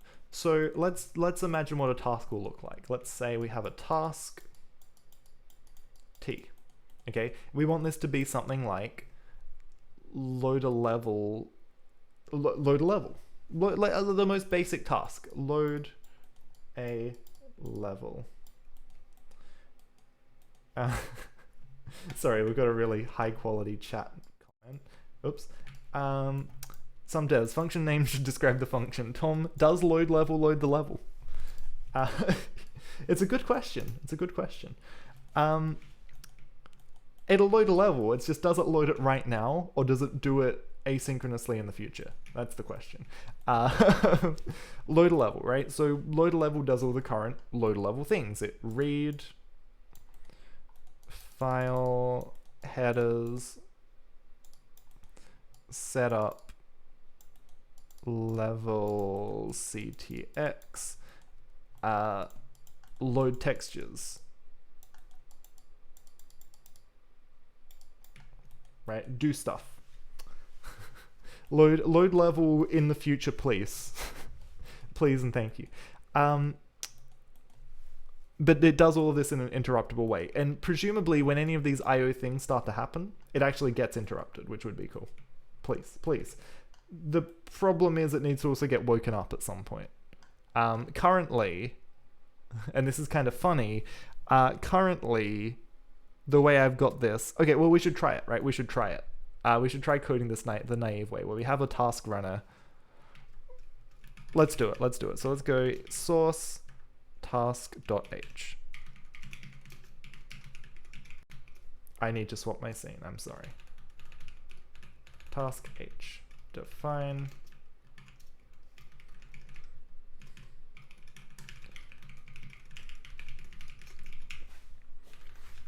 task async. We'll call it task async, okay? And I guess what's the simplest way we can do this? Do we have something higher level? We have like enum task type. Type. Actually, I should probably call it kind. Type is a really tricky word. I'll call it type, but that might break things for other languages, right? So other languages have types. C doesn't really have type as like a keyword thing. Some languages don't like that.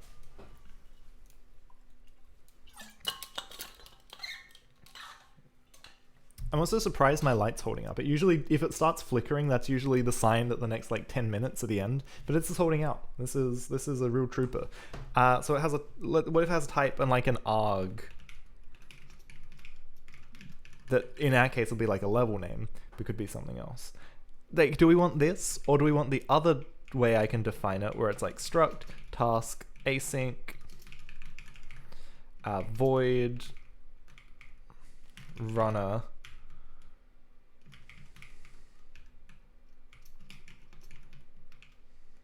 And then it's like this, right? Which one makes more sense? I'm not sure. Honestly, I'm not sure. Honestly not sure.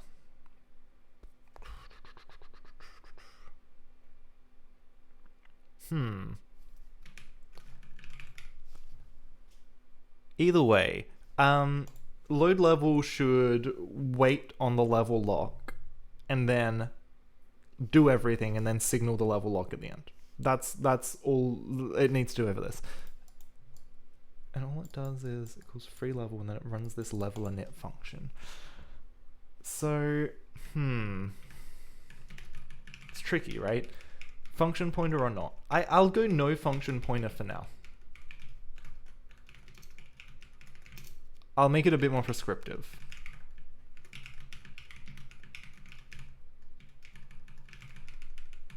I might regret this, but we'll see.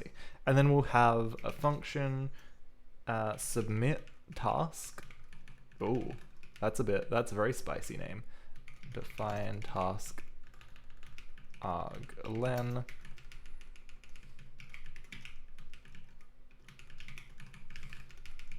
Submit task. All we'd have is, yeah, we have a task type. This is, yeah, task type. And we have an const char arg, which is going to get copied.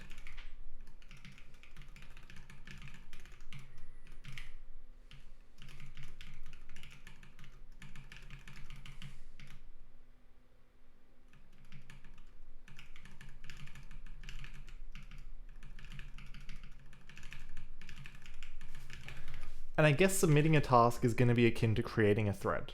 I think that makes sense. Maybe we need some way of keeping track of all of our thread IDs, but also maybe not. Let's try it. Let's try it like this. Let's see. The task will start. Yeah, okay, let's try it like this. Let's try it like this. So let's say load level now, instead of doing this, it's going to get a target index. It's going to say level wait lock. It's going to do all of the stuff, and then it'll say level signal lock.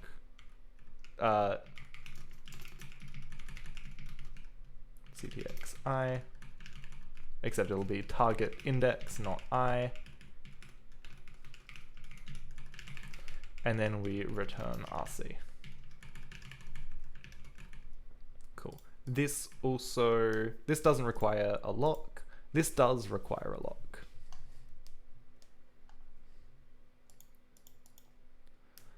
Also, free level, x.active free level. We should probably have this take like int index.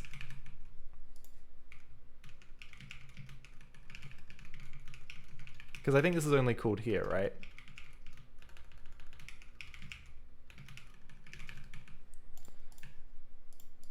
Where instead of working out the index, we say target index, right? Because we should clean up the thing that we just checked, right? We don't want to check this and then clean up something else totally random. That would That would probably be bad. That would probably be dangerous. And I don't like dangerous. I like safe. I like safe, boring code that no one ever has to worry about again.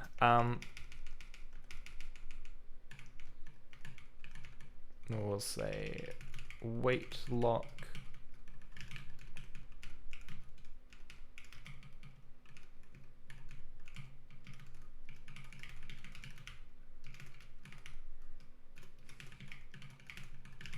And I love how these functions have different naming conventions than my functions. That makes me happy.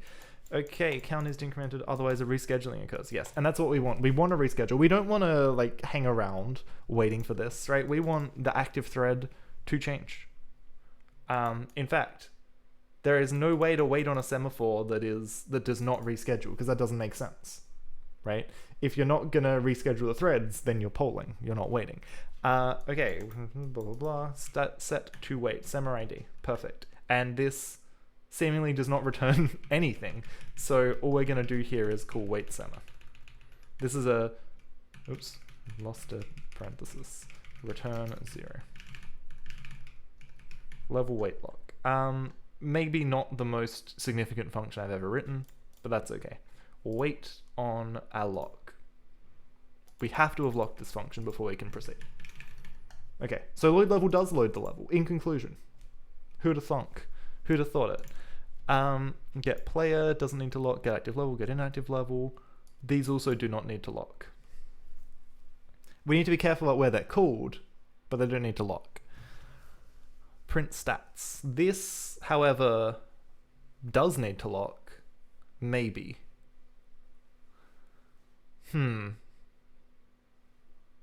Let's just let this be a bit of race condition nonsense for now. Again, because we only really have one core, and these are like soft threads, like green threads, we're never gonna mulch a value as we're reading it. It just may not be the most significant value. And that's okay. I'm fine with that. That's okay. Just don't do it while you're loading. That's all good. Okay, so let's implement this. Task.c.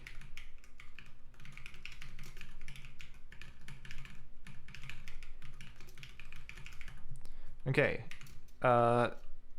strncpy. Let's make a struct task. I actually don't know if we really need this at all. I don't think we really need it. I don't think that's really relevant. We don't need to copy anything. Maybe it's just a void arg, right? And it can be part of another. So the only thing is we can't do it on the stack. It needs to actually live somewhere. That's the only downside. Okay, actually, yeah, we do need this thing. We do need this thing. So we're gonna make it a constant. We're gonna revert my change. Okay. The only reason we need this thing. Okay, so we're gonna go static thread task list struct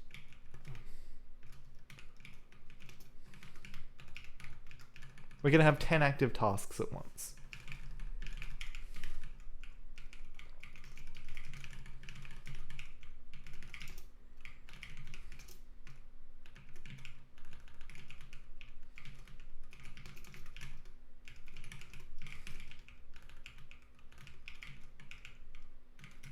And then we're going to define task list.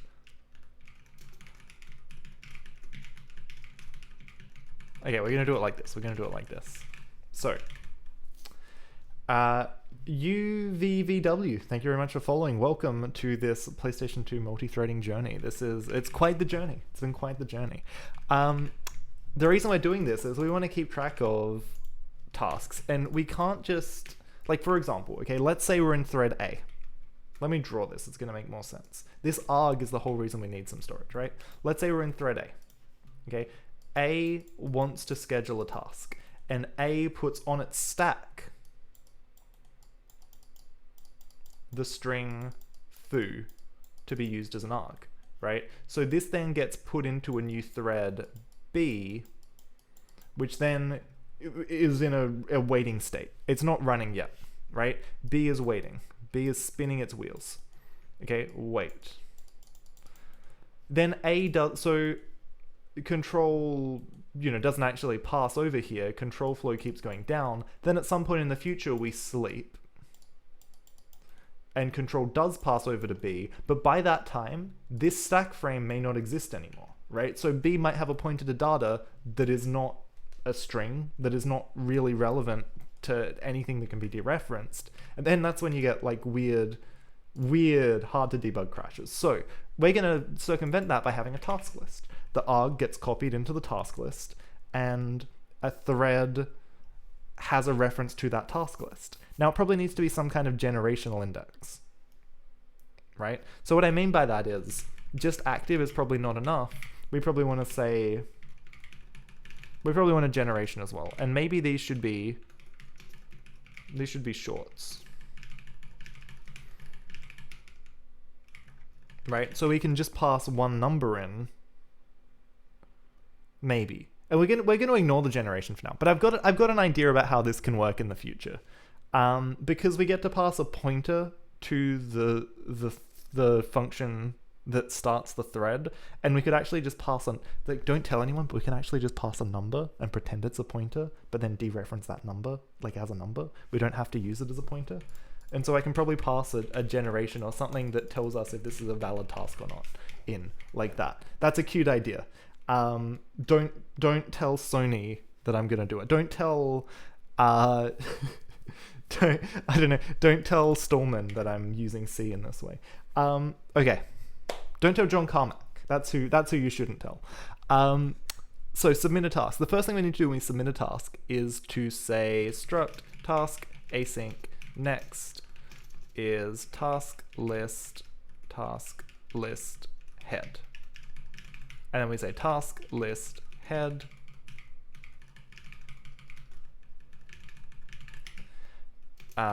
equals task list head plus 1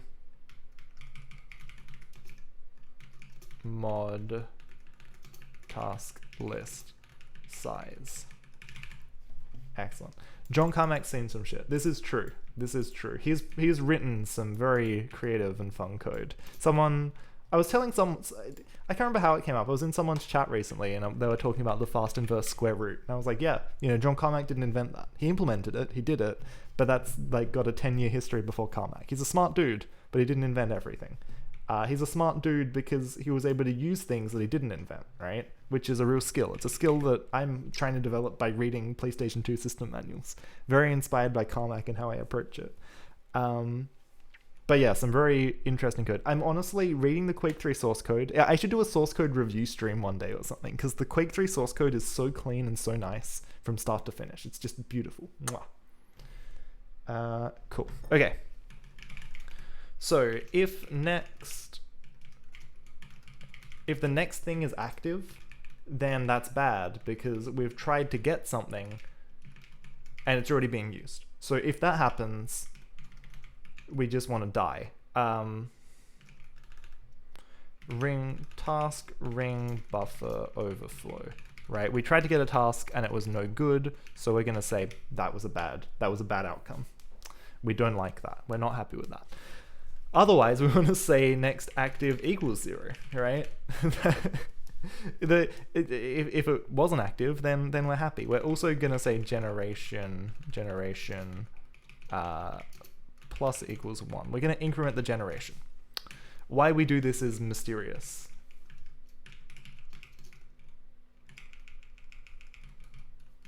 We also need to give this variable a name. And then we go stern copy next arg task arg len. Excellent. And I think that's how we use stern copy. I always have to check this. I always have to check the arguments. Destination source n. That's what I'm doing. Okay, cool. And the reason we do this is that this now lives somewhere in memory where it's not gonna be subject to the whims of the stack of the task submitter, because the next thing that this function does is create a thread. It's not going to schedule it, it's not going to start it, but it's going to create it and let it be idle. Or maybe it's going to start it. I think that's going to depend on the type of the task. So EE thread T. Now, thread.c, we need to look at how we did this before. We need these things.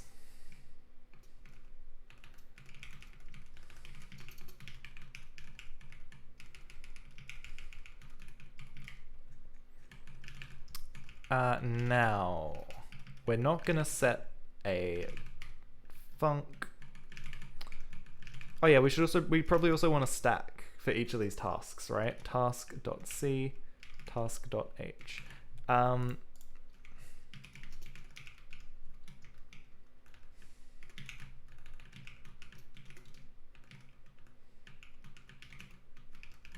this is in static. I don't know if this is too much to allocate in static, but again, we'll let that be a problem for later. Stack, len. And I've been going for, let's go for hex 400. I've been trying 800. 400 should be enough. Hacker, what am I working on? I am working on a multi-threading asset loading system for my PlayStation 2 2D side-scroller because it was too hard. It was taking too long. It was too hard for the PlayStation 2 to load assets mid-level. Because I built this whole like open world level chunk streaming system, but the whole world stopped when you would try and load the next level chunk. It's also all edited in LDTK, so I can't run the game in its current state, but basically you like build and my art is very basic and it's all just testing stuff right now. You put in like loading zones, it loads other level chunks, you like chunk it up in this editor, and then it runs on the PlayStation 2. It's pretty cool. It's pretty neat. So the stack here is going to be next stack. That's fine. The stack size is going to be task stack len. The GP is going to be the GP, and then the initial priority. Now, the priority we might say is like 20, maybe. Maybe it should be like 15. I don't know. I don't know what the priority should be, but that's okay. We'll work that out. But all tasks are going to have the same priority for now, until they don't. So maybe one day they won't, but for now they're all going to have the same priority. Create thread, task, thread. Oh yeah, and that's the other thing actually.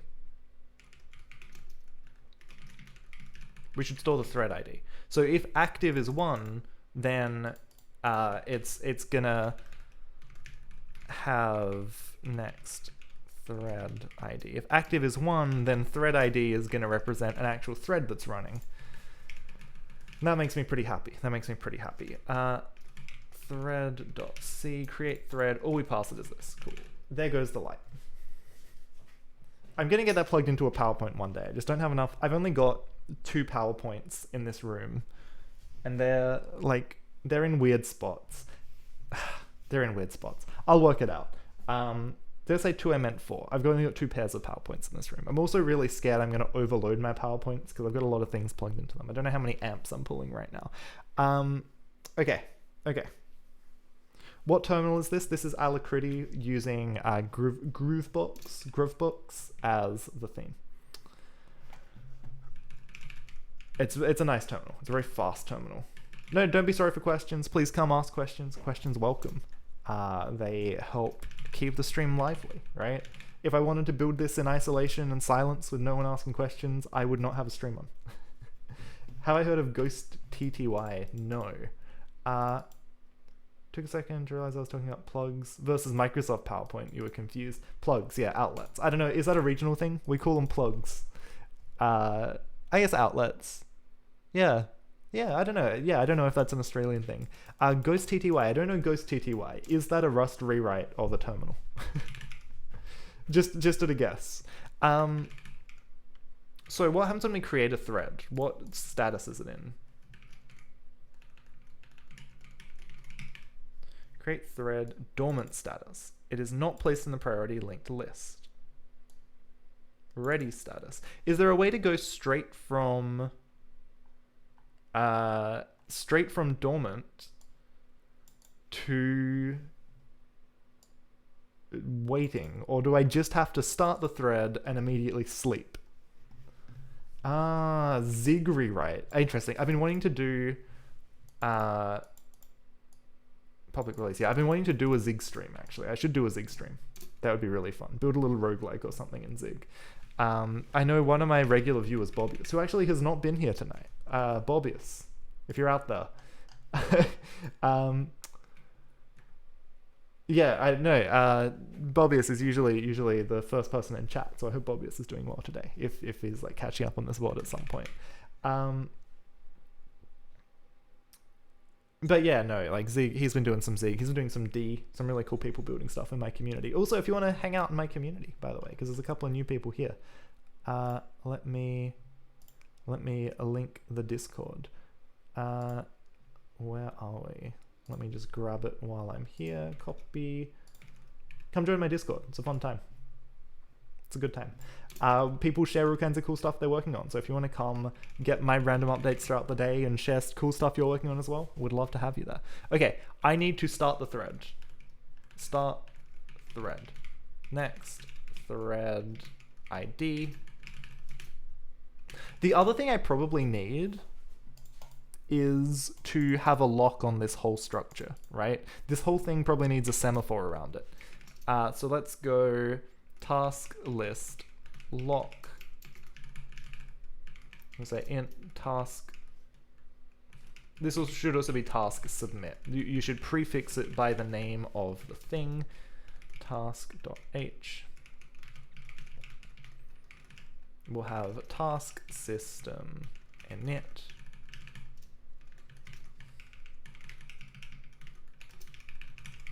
And all this is going to do for now is task list lock is create a semaphore, and we're going to go sema t.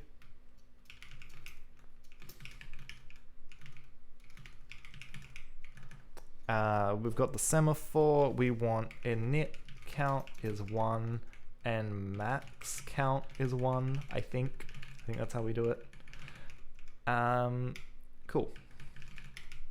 So then here all we do is say wait sema task list lock. If this overflows, we still want to signal sema task list lock, because we wait, we just time out until we can get in here. And then the very last thing we have to do here as well is to signal the semaphore. Okay, cool. We could also do this with a goto to have less copying, but we'll see. Hacker, thank you very much for the follow. Welcome. I'm glad you're enjoying whatever it is we're doing here. Okay, so I think start thread, I need to give it an arg, and we are going to pass the type, right? But we're going to pass it as a void. Right? So we're casting an integer type into a void. So we are going to do that thing I was saying, where we pass in, where we pass, actually, no, we're gonna pass in the task,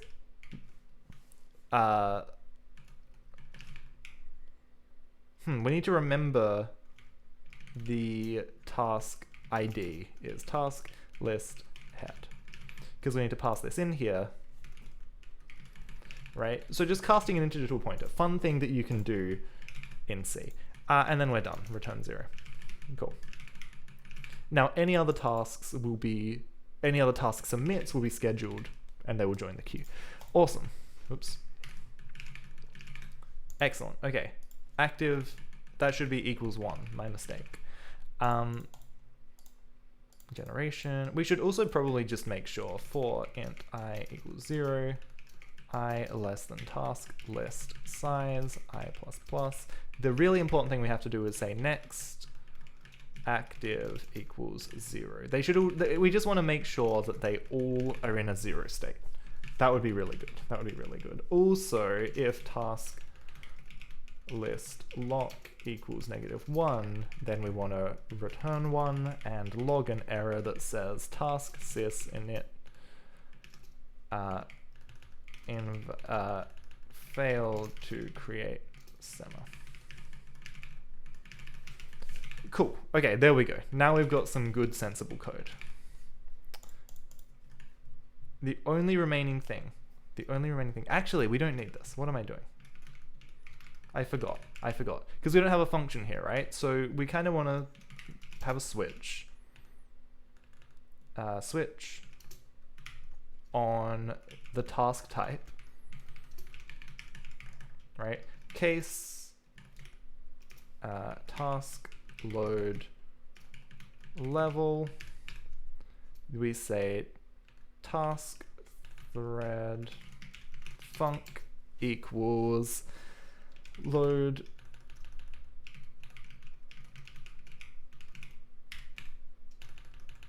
cool. So we're gonna set different functions depending on the type of the task, and we're gonna do that in a big dumb switch here. I think that makes the most sense. Then we break, and then we say default log an error unknown task type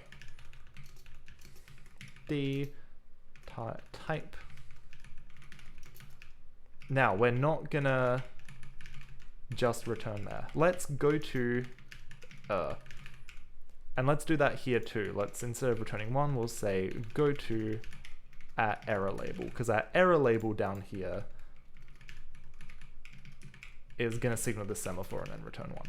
This is, you know, and people who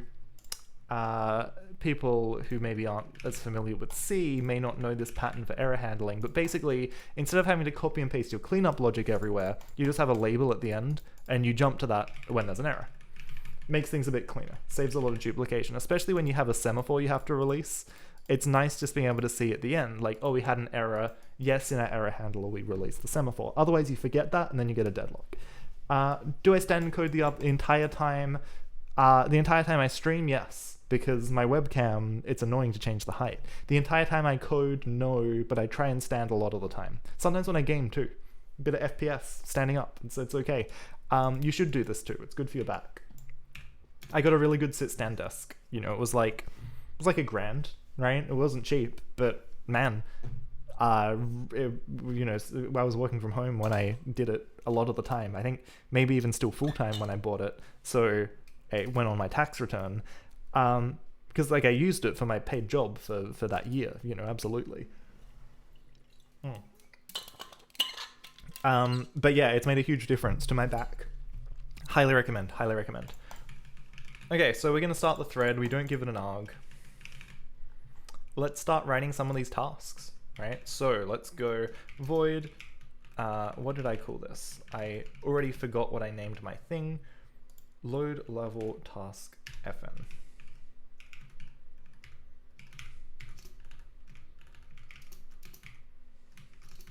It takes a void, but it's just because it has to. holds the up button on the sit stand desk. Yeah, mine has presets. I press the button and it goes all the way from sit to all the way to stand, and I shit myself every time because I'm worried that it's going to pull a cable. Like a few times it has, you know, pulled things over and stuff on the way. It's a powerful desk. So yeah, it's scary, but I like my presets. They're cool. You can do it from a smartphone as well, I think, but I don't want to install their app. Cool. So load level task. What does a load level task have to do? The first thing it has to do, well, actually, the only thing it has to do is call context load level, because all of the locking happened inside here. CTX load level. How do we get the game context? I hadn't thought about this. Where do we get the game context from? The level init function is easy because that's the hard-coded one. It's just this one from format.h. format load level. This was part of my data flow that I had not considered. Where does that come from? This arg obviously is just the task. Okay, this, we do need the int task ID.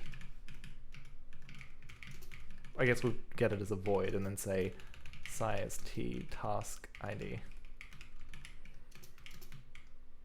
Now, we just want to turn this into a size t. We just want to cast it. So here we're going to do the same thing. We're going to go void task ID. Because we need to get that arg. We need to know where we're looking for that arg. Phrasing, sir. Everything nowadays has an app. Indeed it does, and I don't like it. It makes me very unhappy. But also, it's worse when everything's a web app, so you can't win. You can't win unless you have standard protocols that everyone adheres to, and then you can bring your own app to their protocol. That is when everyone wins, right? Give me protocols, not apps. Yeah, let's do it like this. Screw it. Oh, but then we need to get the lock. I guess we need to get the lock anyway. Okay, so we've got the task ID. We're gonna wait semma task list lock. And then we're gonna use the task list task ID dot arg. The arg, we're borrowing arg from that. We load the level int rc equals this. And the whole time we actually need to lock this list, right? Because we're using this arg. We can't let someone else override that arg. So maybe we need a lock on each task. For now, we'll do it like this. Let's put a to-do here though. To-do maybe need a lock on each task so that we don't have to hold the lock this whole time. Right, we could just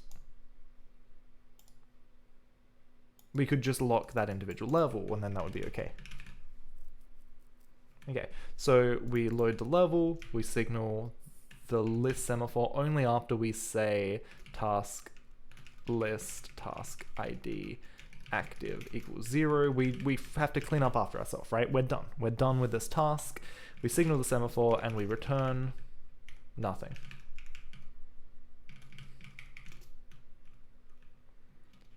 If it returns an error status, then we'll log an error and say level load failed.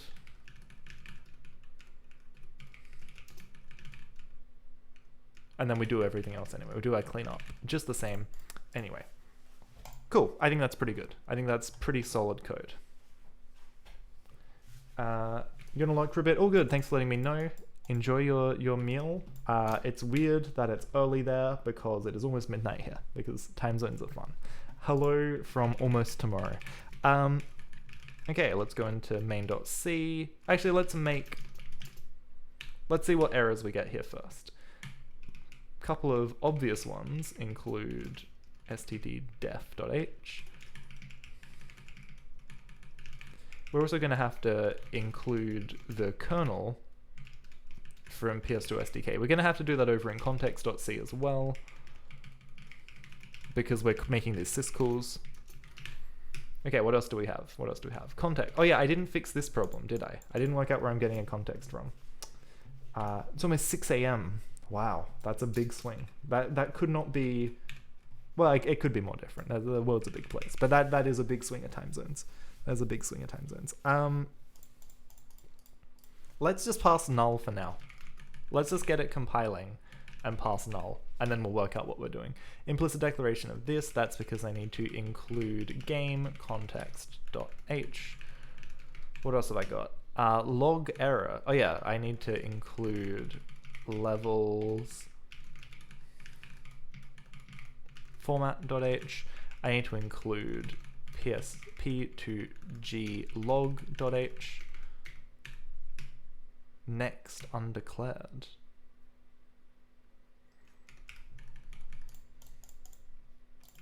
Oh yeah, that's because I need task list I dot active equals 0.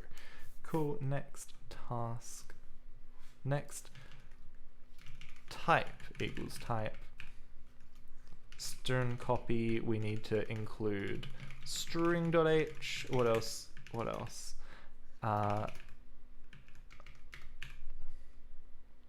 Kernel. Did I make that same mistake in context? I probably did. Level ID. Level ID. And this is also going to be level ID. I spelled it right here somehow, but wrong in the other one. Midday, just after midday in the UK. That, man, time zones are so weird. Time zones are so weird.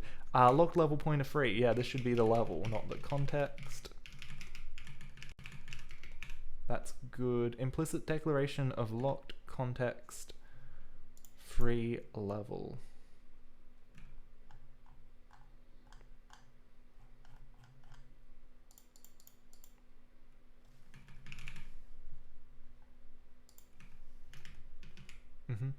This is now a static. No, it isn't. But I'm gonna context.h. At the very least, this is gonna tell me if anyone else was using this. Okay. Cool. Conflicting type. Oh yeah, it has a target index that I misspelled as well.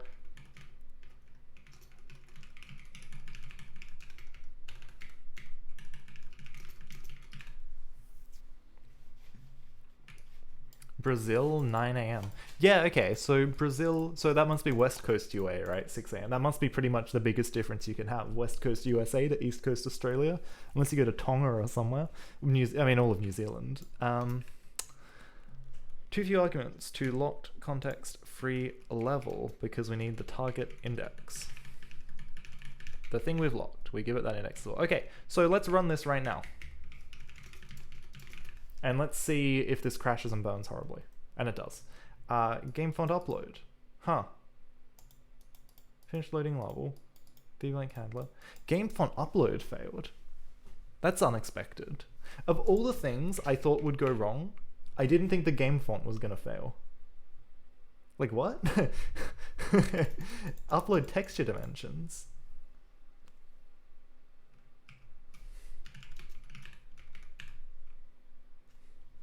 Okay, this is the strangest possible way that this has impacted this.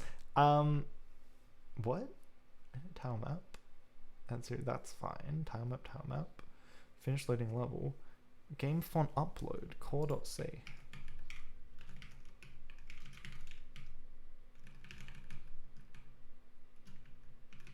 Core.c. Oh, but that's somewhere else. Hold on. Fatal game font upload.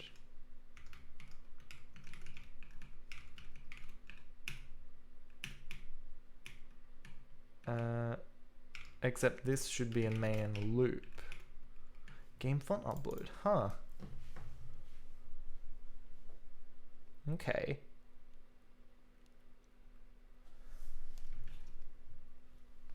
Texture dimensions 0 by 0. So it's like our context init has blown up. 2 a.m. in New Zealand, man. That is late. Or early, depending on your point of view. Test. Context. Camera init. Context init. Let's make sure that my context actually initializes correctly. Global heap, that's all good. We call this. Set up the semaphore. We would know if that failed. Initialize a level. Load statics. If load statics failed, it would yell at me about something, right? It must. Load statics. Okay, so if tga.header.width equals 0 or tga.header height equals 0, this should go in my TGA loader. This should actually go in my TGA loader. tga.c. We should say, if we get the header, we should say if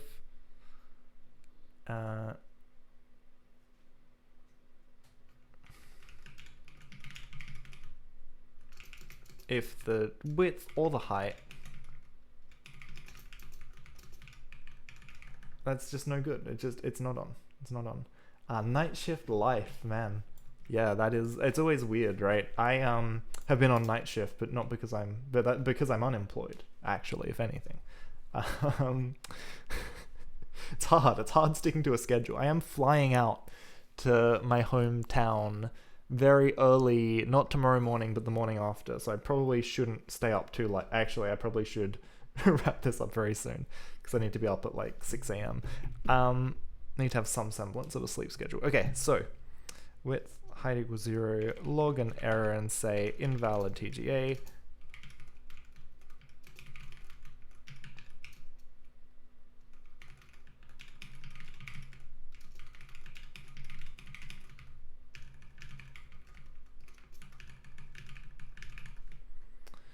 Return 1, return a bad thing. So this should hopefully catch this earlier, or not, or it's just fine. I just had to rerun it a couple of times.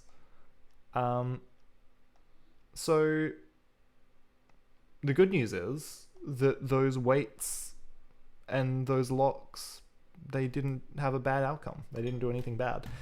We probably should go into main loop and change these back into trace logs, because that's a little bit obnoxious.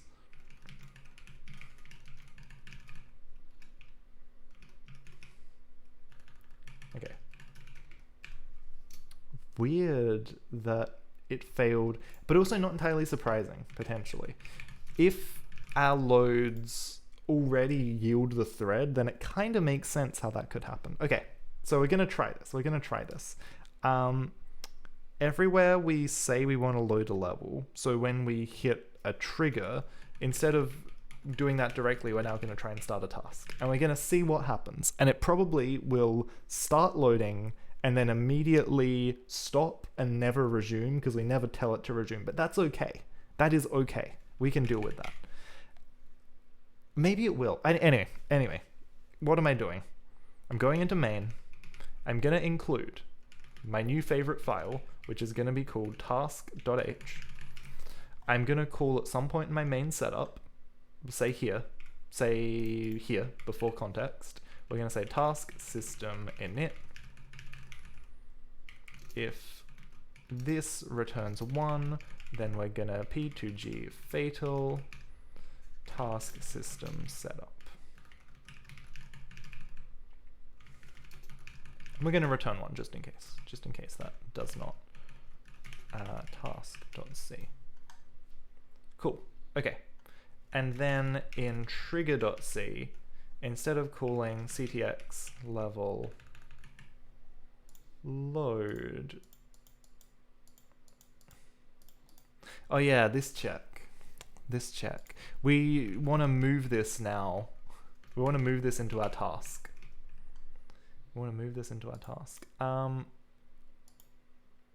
Or this should actually be part of the level load itself, right? If we call context level load, level, we get this level, and then we probably want to say if the loaded name is not equal to 0 and, oh, well, we call it x and everything, arg. So if they're the same, we want to return 0. We don't want to do anything, right? If this level is already loaded, do nothing, because that's good. That's how we do good things. We want to say task.c, task submit.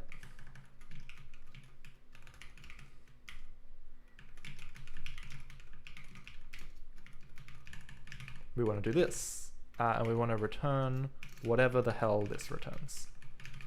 Cool. So this is going to create a thread, and it's going to start that thread. And the first thing that this thread should do is sleep thread. Maybe. Or maybe not. Nah, it can kick it off. It can kick things off. That's okay. Glorious Sir, thank you very much for following. We've had quite a few follows today. Thank you, everyone. It's been really good. It's been really fun. I'm going to try and get something running here. So what happens when I run this?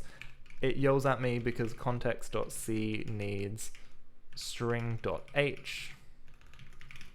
That also means that trigger.c no longer needs string.h, which is a nice bonus. Okay, what happens? Does this load something, or does it die? Okay, it dies.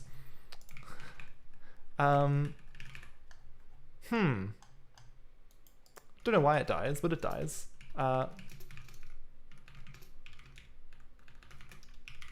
Let's let's see. We're so close to getting this working.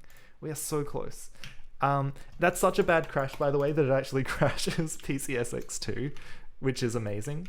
Okay, so what was the last thing that happened before this TLB miss? Oops. So if I go to the top of this function, I look for TLB miss. Where was the first one? Register vehicle handle. Okay, nothing. We get nothing. So let's just put a couple of, let's go log debug submit level load task arg. Let's do this, and let's go into task.c and log debug start level load task.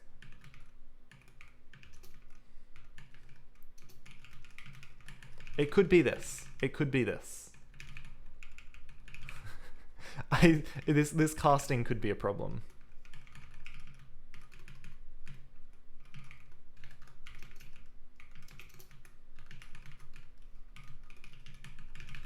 Task ID. Okay, let's try that. Wait summer undeclared task ID. That's because I had a semicolon missing. Size T. I missed another semicolon. It's because I'm getting tired.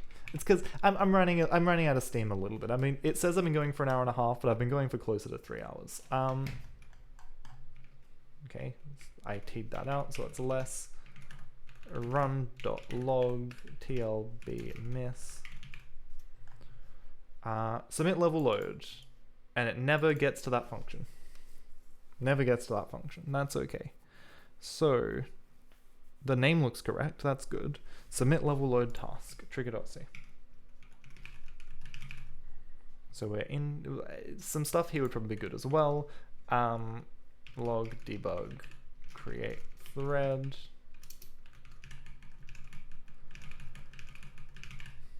Oh, wait. There is another thing. There's another problem here. I'm gonna do something stupid, but it might fix it. Thread.c.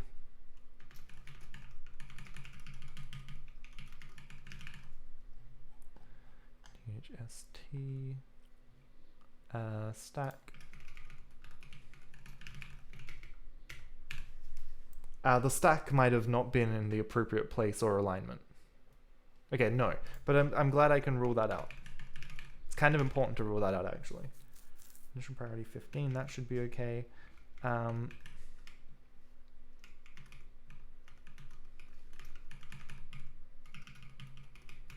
Created thread D. Oh yeah, also, hold on. I have, I do have PCSX2 as well. So in theory, this crash happens too quickly for me to catch it. Maybe, oh no it doesn't. Okay, so I can try this program counter, but this isn't a real program counter. 113, because this program counter is like incrementing, right? It doesn't seem likely that this is real code being executed. It actually seems like, oh, okay, well that logged that time. Start level load task 0 has a null pointer. That would, and that is right. That's right.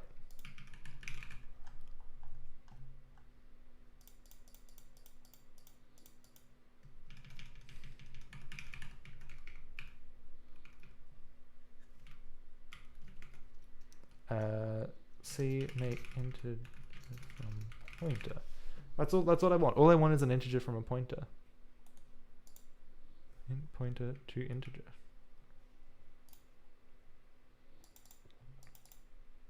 Yeah, you can just do it. You can just cast it. I don't know. That does appear to be where it dies though, right? Like from here to here. Like it logged that, but not the next thing. We're going to try and click really quickly to pause. Start level load task. See, that's annoying, right? Because it really feels like this should print out as well. Unless it's getting interrupted by vblink. But that shouldn't matter. Okay, what if I do this? What if I do this?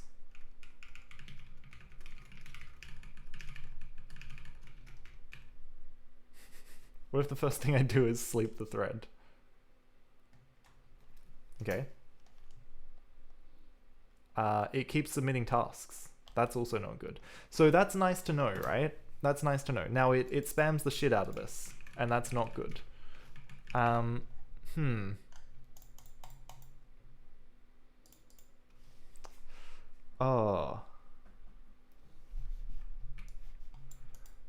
Task load is an interrupt handler. No. Task load FN is a thread. We can print from a thread. This is a whole thread that's running. The interrupt handler is like in main, the thing we actually attach to vblink. It's a bit different. I suspect the problem here is actually that we create and we just spam these threads out. We really spam the shit out of these threads. So we need like some kind of a key that says, hey, we're already doing this thing. Stop doing this thing. And I don't know the best way to do that. Almost certainly the problem is the spamminess of this, right? The fact that we're creating end threads instantly. So it feels like in trigger.c, you know, we should only do this thing. And I guess that was how I did it here, right? Task submit. That's why I was checking this before this. So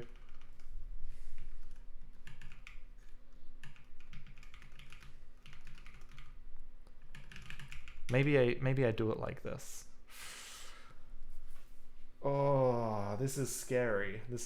I'm gonna do this without locking because I think it's probably okay. Okay. We're gonna go task type. Task load level, and the arg is going to be the arg. We're going to try this. This should be okay.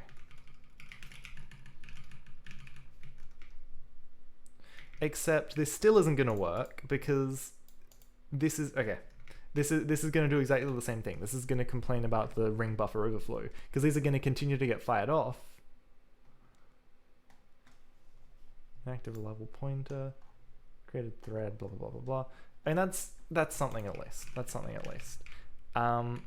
This is going to continue to happen, right? This is going to continue to happen until.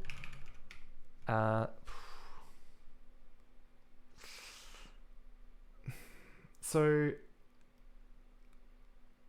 how do we know if a task it already exists? I guess we look for a task that has the same type and arg, right?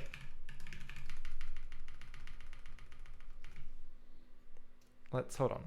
Okay, we're getting rid of this again.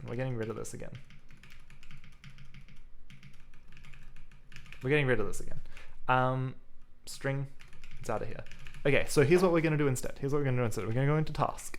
When we submit a task, before we do anything, before we allocate this thing, we are going to say for int I equals 0, I less than task, list size, I plus plus.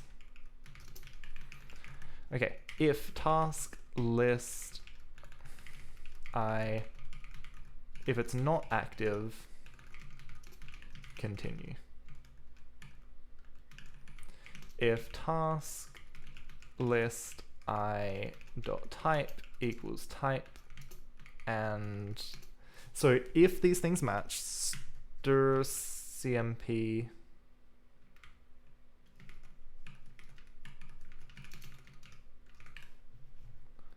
if the string compare is the same, this is fine, left, right. So stir CMP arg task list I dot arg equals 0. We have to signal the semaphore, and then we're done. We just say that is fine.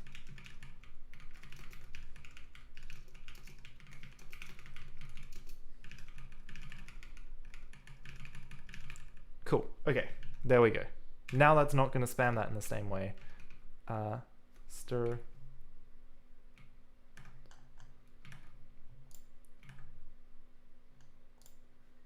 Did I spell that function wrong? str cmp. Arg undeclared.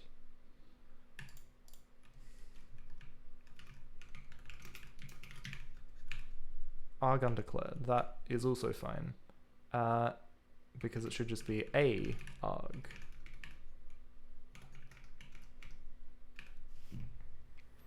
Okay, well now it's not going to overflow the ring buffer. Now it's only going to create one thread. It never gets scheduled, but that's okay. So now what if instead of just instantly waiting, we don't do that, we don't sleep? Is this still going to segfault, or was it the multiple? Okay, it still complains, but it doesn't crash. This is progress. This is progress. It crashes seemingly at the same point. Let me look at this PC. Okay, so what is this? 113948. 113948. 113948. Okay.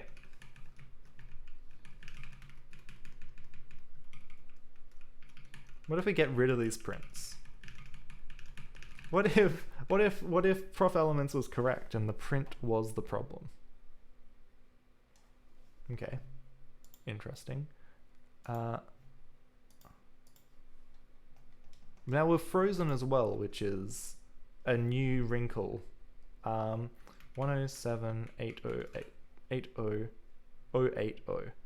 This implies we are in a deadlock, right? Nothing. And actually that makes a lot of sense. So why would we be in a deadlock here? This is the last thing I'm going to do before I stop, okay? But this is really funny, okay? So we have our main thread. We're going to call it M. And M hits a point when we try to draw where it wants to...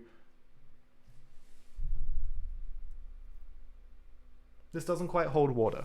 I take it slightly back. Basically, at some point in this loop, we should only ever poll the lock. We should only have a poll. But, so this, my deadlock theory maybe doesn't make sense. But basically, this task is gonna lock and then at some point get interrupted by v blank. V blank is gonna happen. V blank. And then we're gonna pass execution over to the main thread, which is gonna do stuff until the next v blank, which is going to pass back to the main thread and back to the main thread. Nothing is ever going to tell these tasks to run again. Nothing. So there is something we can do here. There is something. Terminate thread, change thread priority, rotate thread ready queue, forcing a reschedule.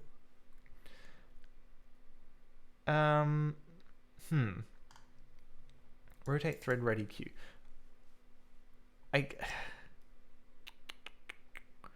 So we got suspend thread,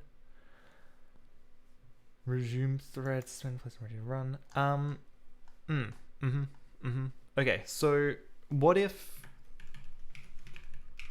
we go back to our main? See, what I would really like to do is say resume a thread with a priority, right? I don't want to have to get an ID. I just want to be able to say, hey, you got a thread? Go nuts. Like go to the next thread, just reschedule. Which is maybe what rotate thread ready queue does. Let's try it. Let's try saying, so if we don't wake up this thread, v blank without draw, and I rotate thread ready queue. I rotate thread ready queue at priority 15, which is the priority we're giving all of our tasks. Maybe that's gonna allow something to reschedule.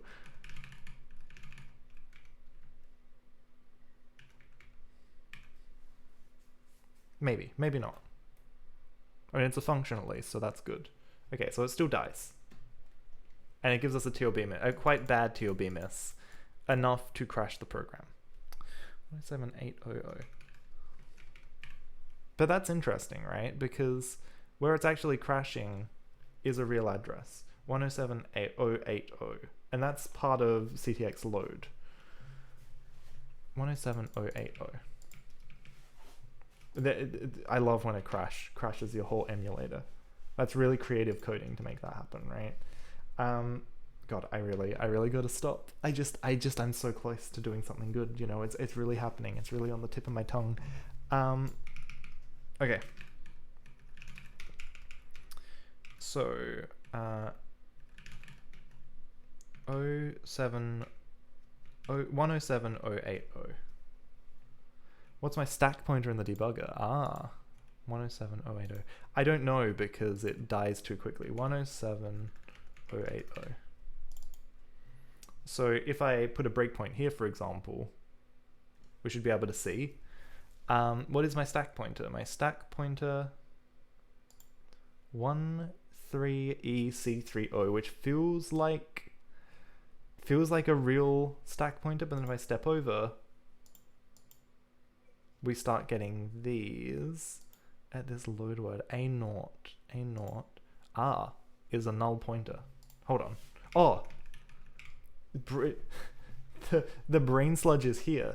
I literally I made this happen. Task.c. I made this happen. I'm passing a null pointer. Okay, I'm passing a null pointer because I didn't know the data for getting the context. Where do I get this from? What do I do? How do I get the context in this weird place? I mean, there's always doing this.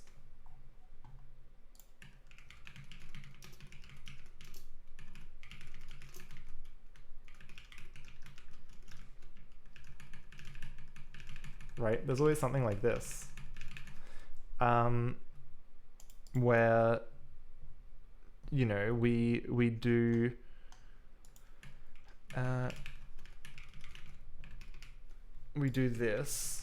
this how to fix your data flow problems in 3 easy steps. When we call context init, we can say global context equals ctx, and then pass this around instead, or like reference this instead. We come into task.c and we just go global ctx.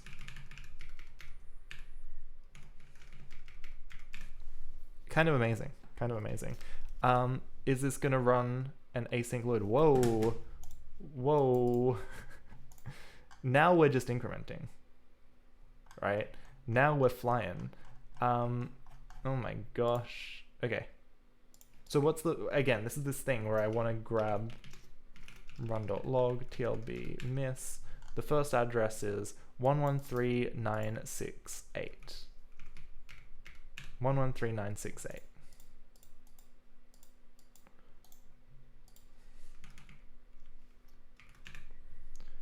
Which is in printf.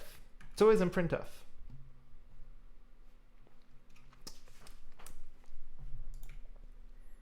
Okay, but maybe I should just stop printing things.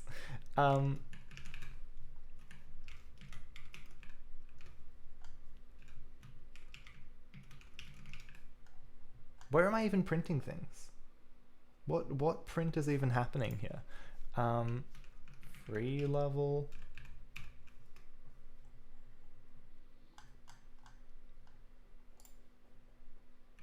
Oh, it's in FMT.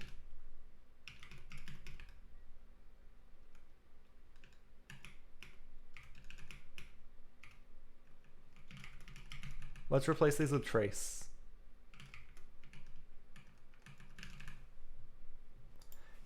Why is my PC called Lassie? I originally started naming computers after dogs. So I had a computer called Spot. I think my dad made the host name Spot. And so then I had one called Rover, one called Rex. This one's Lassie. Yeah. Yeah, you know, it's just it's good to have a theme. It's a very long theme at this point. It's a tradition.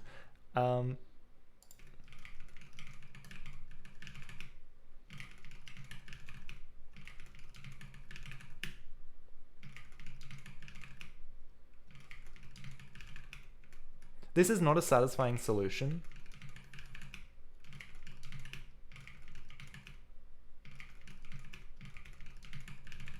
But it'll have to do.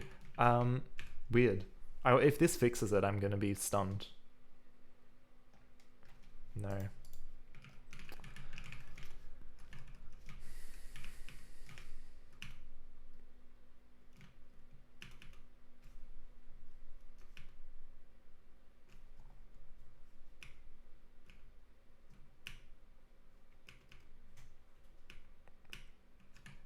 Okay, hold on. Let me look at the stack trace at least, right? 115004. 115004.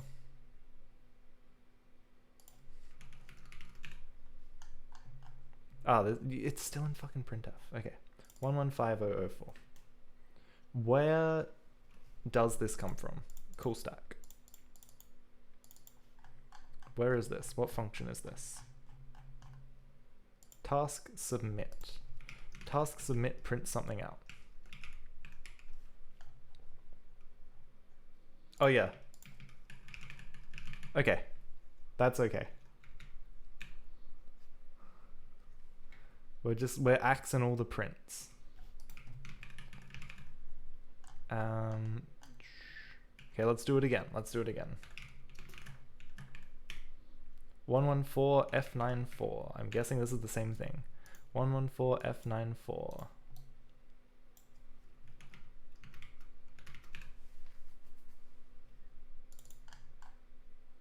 Printf. As always, fucking printf. Okay, active cool stack. Where do you come from? 107 BBC. VRAM alloc. Oh my gosh, everything logs. Everything is so noisy in this library. Why did I do it like this? Okay. Less run.log 114F94. 114F94.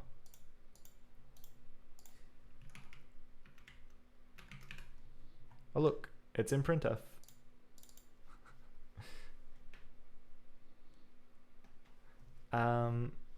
Okay.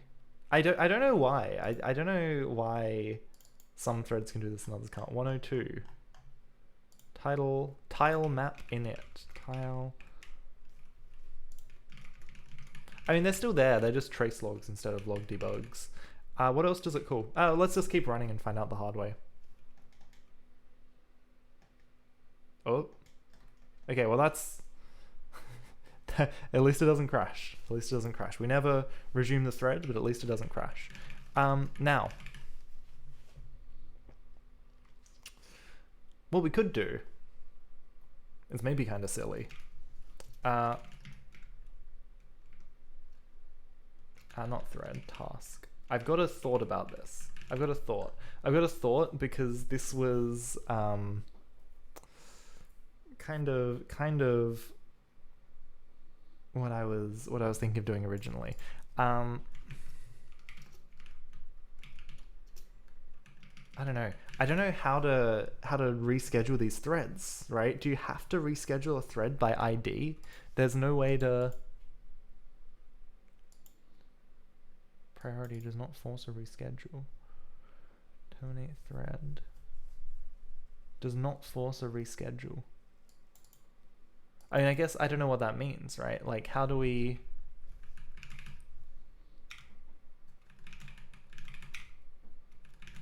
How do we wake up a thread that's waiting?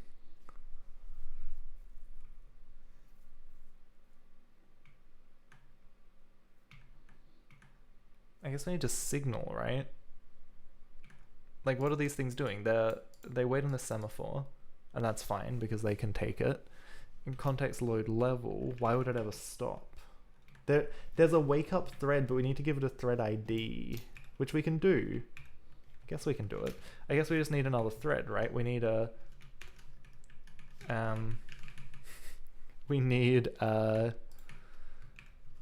void thread task manager run.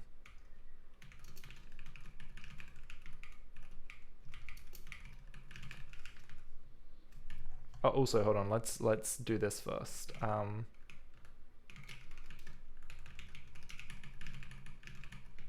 Let's make sure this works first. What needs to be woken up that isn't currently right now? That doesn't work. God damn it. I need to get this stack from somewhere else. That's okay.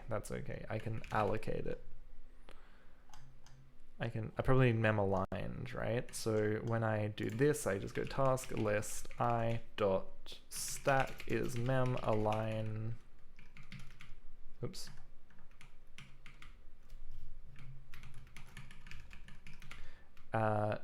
Task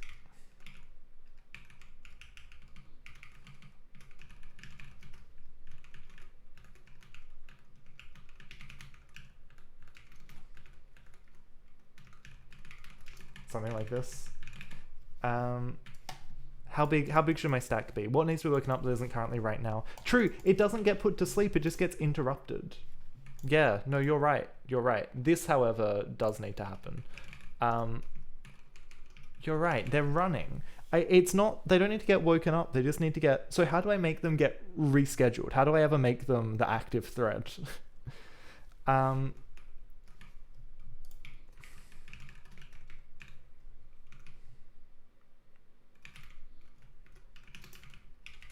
Mem aligned. Mem align. Alignment size.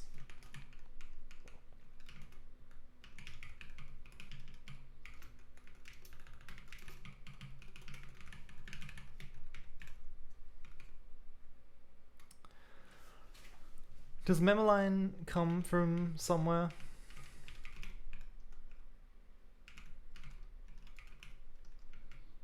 Is there an E version of this? Is it mem-align.h?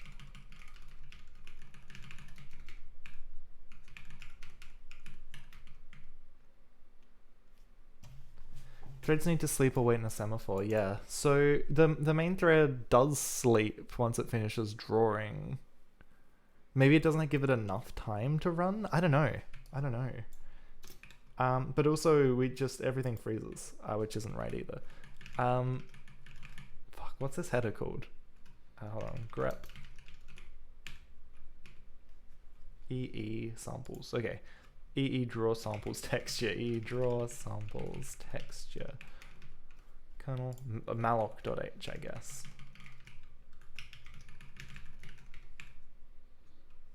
Okay. That doesn't say cool, but everything hangs forever.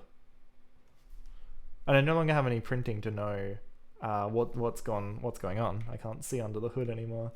I'm guessing this must be. I actually don't know when this would ever happen, right? So am I allowed to hex 400 feels small? Yeah, fair. Frame start, DMA wait.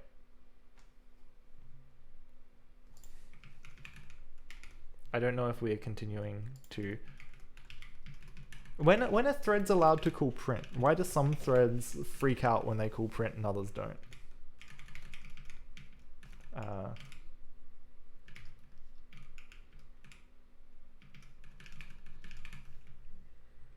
Because I do call sleep thread. They should. Yeah, it was. Oh wait, hold on. No, it was only because. No, I don't know. It's weird. Also, I don't know why it's so hard to double click in this program. Yeah, I don't know. Was giving me bad reads. E threads, yeah, never get preempted. That's what I thought. Tiles.h. I guess I'll rewind some of them.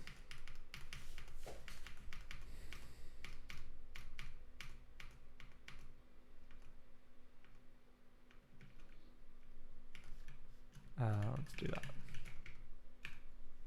Let's see what happens. Yeah, it segfaults if and this is probably 11C130, 11C0BO.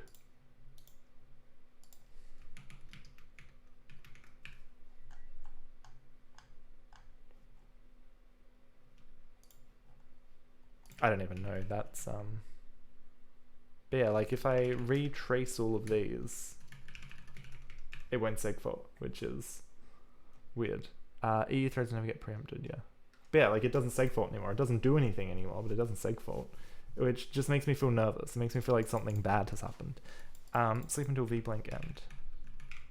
Sleep until v-blank end. Main loop. Sleep until v-blank end.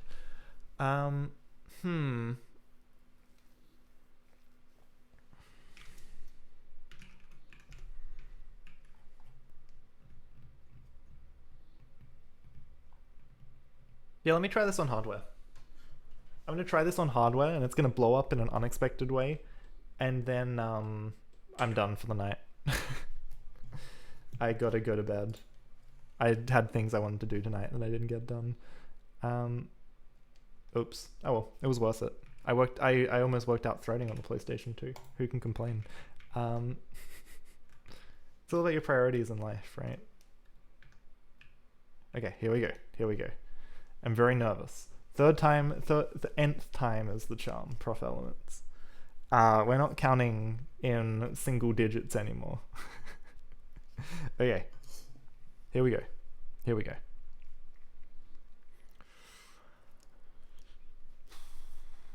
PCSX2 does not have to know anything about PS2 threads. That's also true. That's a really good point, because they're kind of magic, right? And unsurprisingly, we get the same result here. Yeah, because they're soft threads. Oh, did something move? Did I see movement, or did I dream that? Am I just dreaming? Okay, anyway, man. I've been live for like 3 hours. It shifted. It's real. Maybe I just need to be patient. Or is that a rendering error? Okay. So... huh. I saw that. How strange. Okay. That's really weird. This has been a fun stream. We got some stuff done. I'm surprised at how easy deferring everything to a Vsync interrupt handler was, once I worked out that I couldn't do certain things in an interrupt handler, and I stopped being silly. And we have a task system, it just doesn't work properly. So my task system, it just needs to work, basically. Let's find someone to raid. My brain's gone to mush. I've been streaming too long. I don't normally do this. Okay. I'm going away in a few days, so I thought I'd get a nice long stream in before I do. Who should we raid? If anyone has recommendations for someone to raid, I would love to hear them. Otherwise, we will just pick a cool looking stream doing some cool looking stuff, and we'll throw some love onto them. 2D action roguelike. That's fun.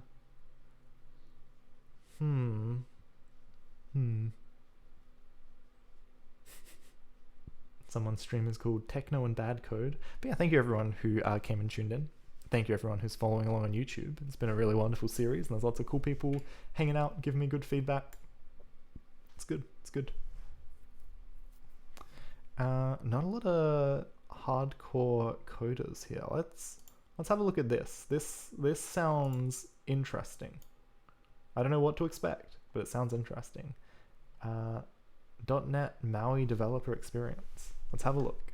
This sounds like real big brain stuff. So thank you everyone for tuning in. Some good people hanging out today, some new follows. Always great to see new faces. I'm Tom. I will catch you hopefully very, very soon. Bye.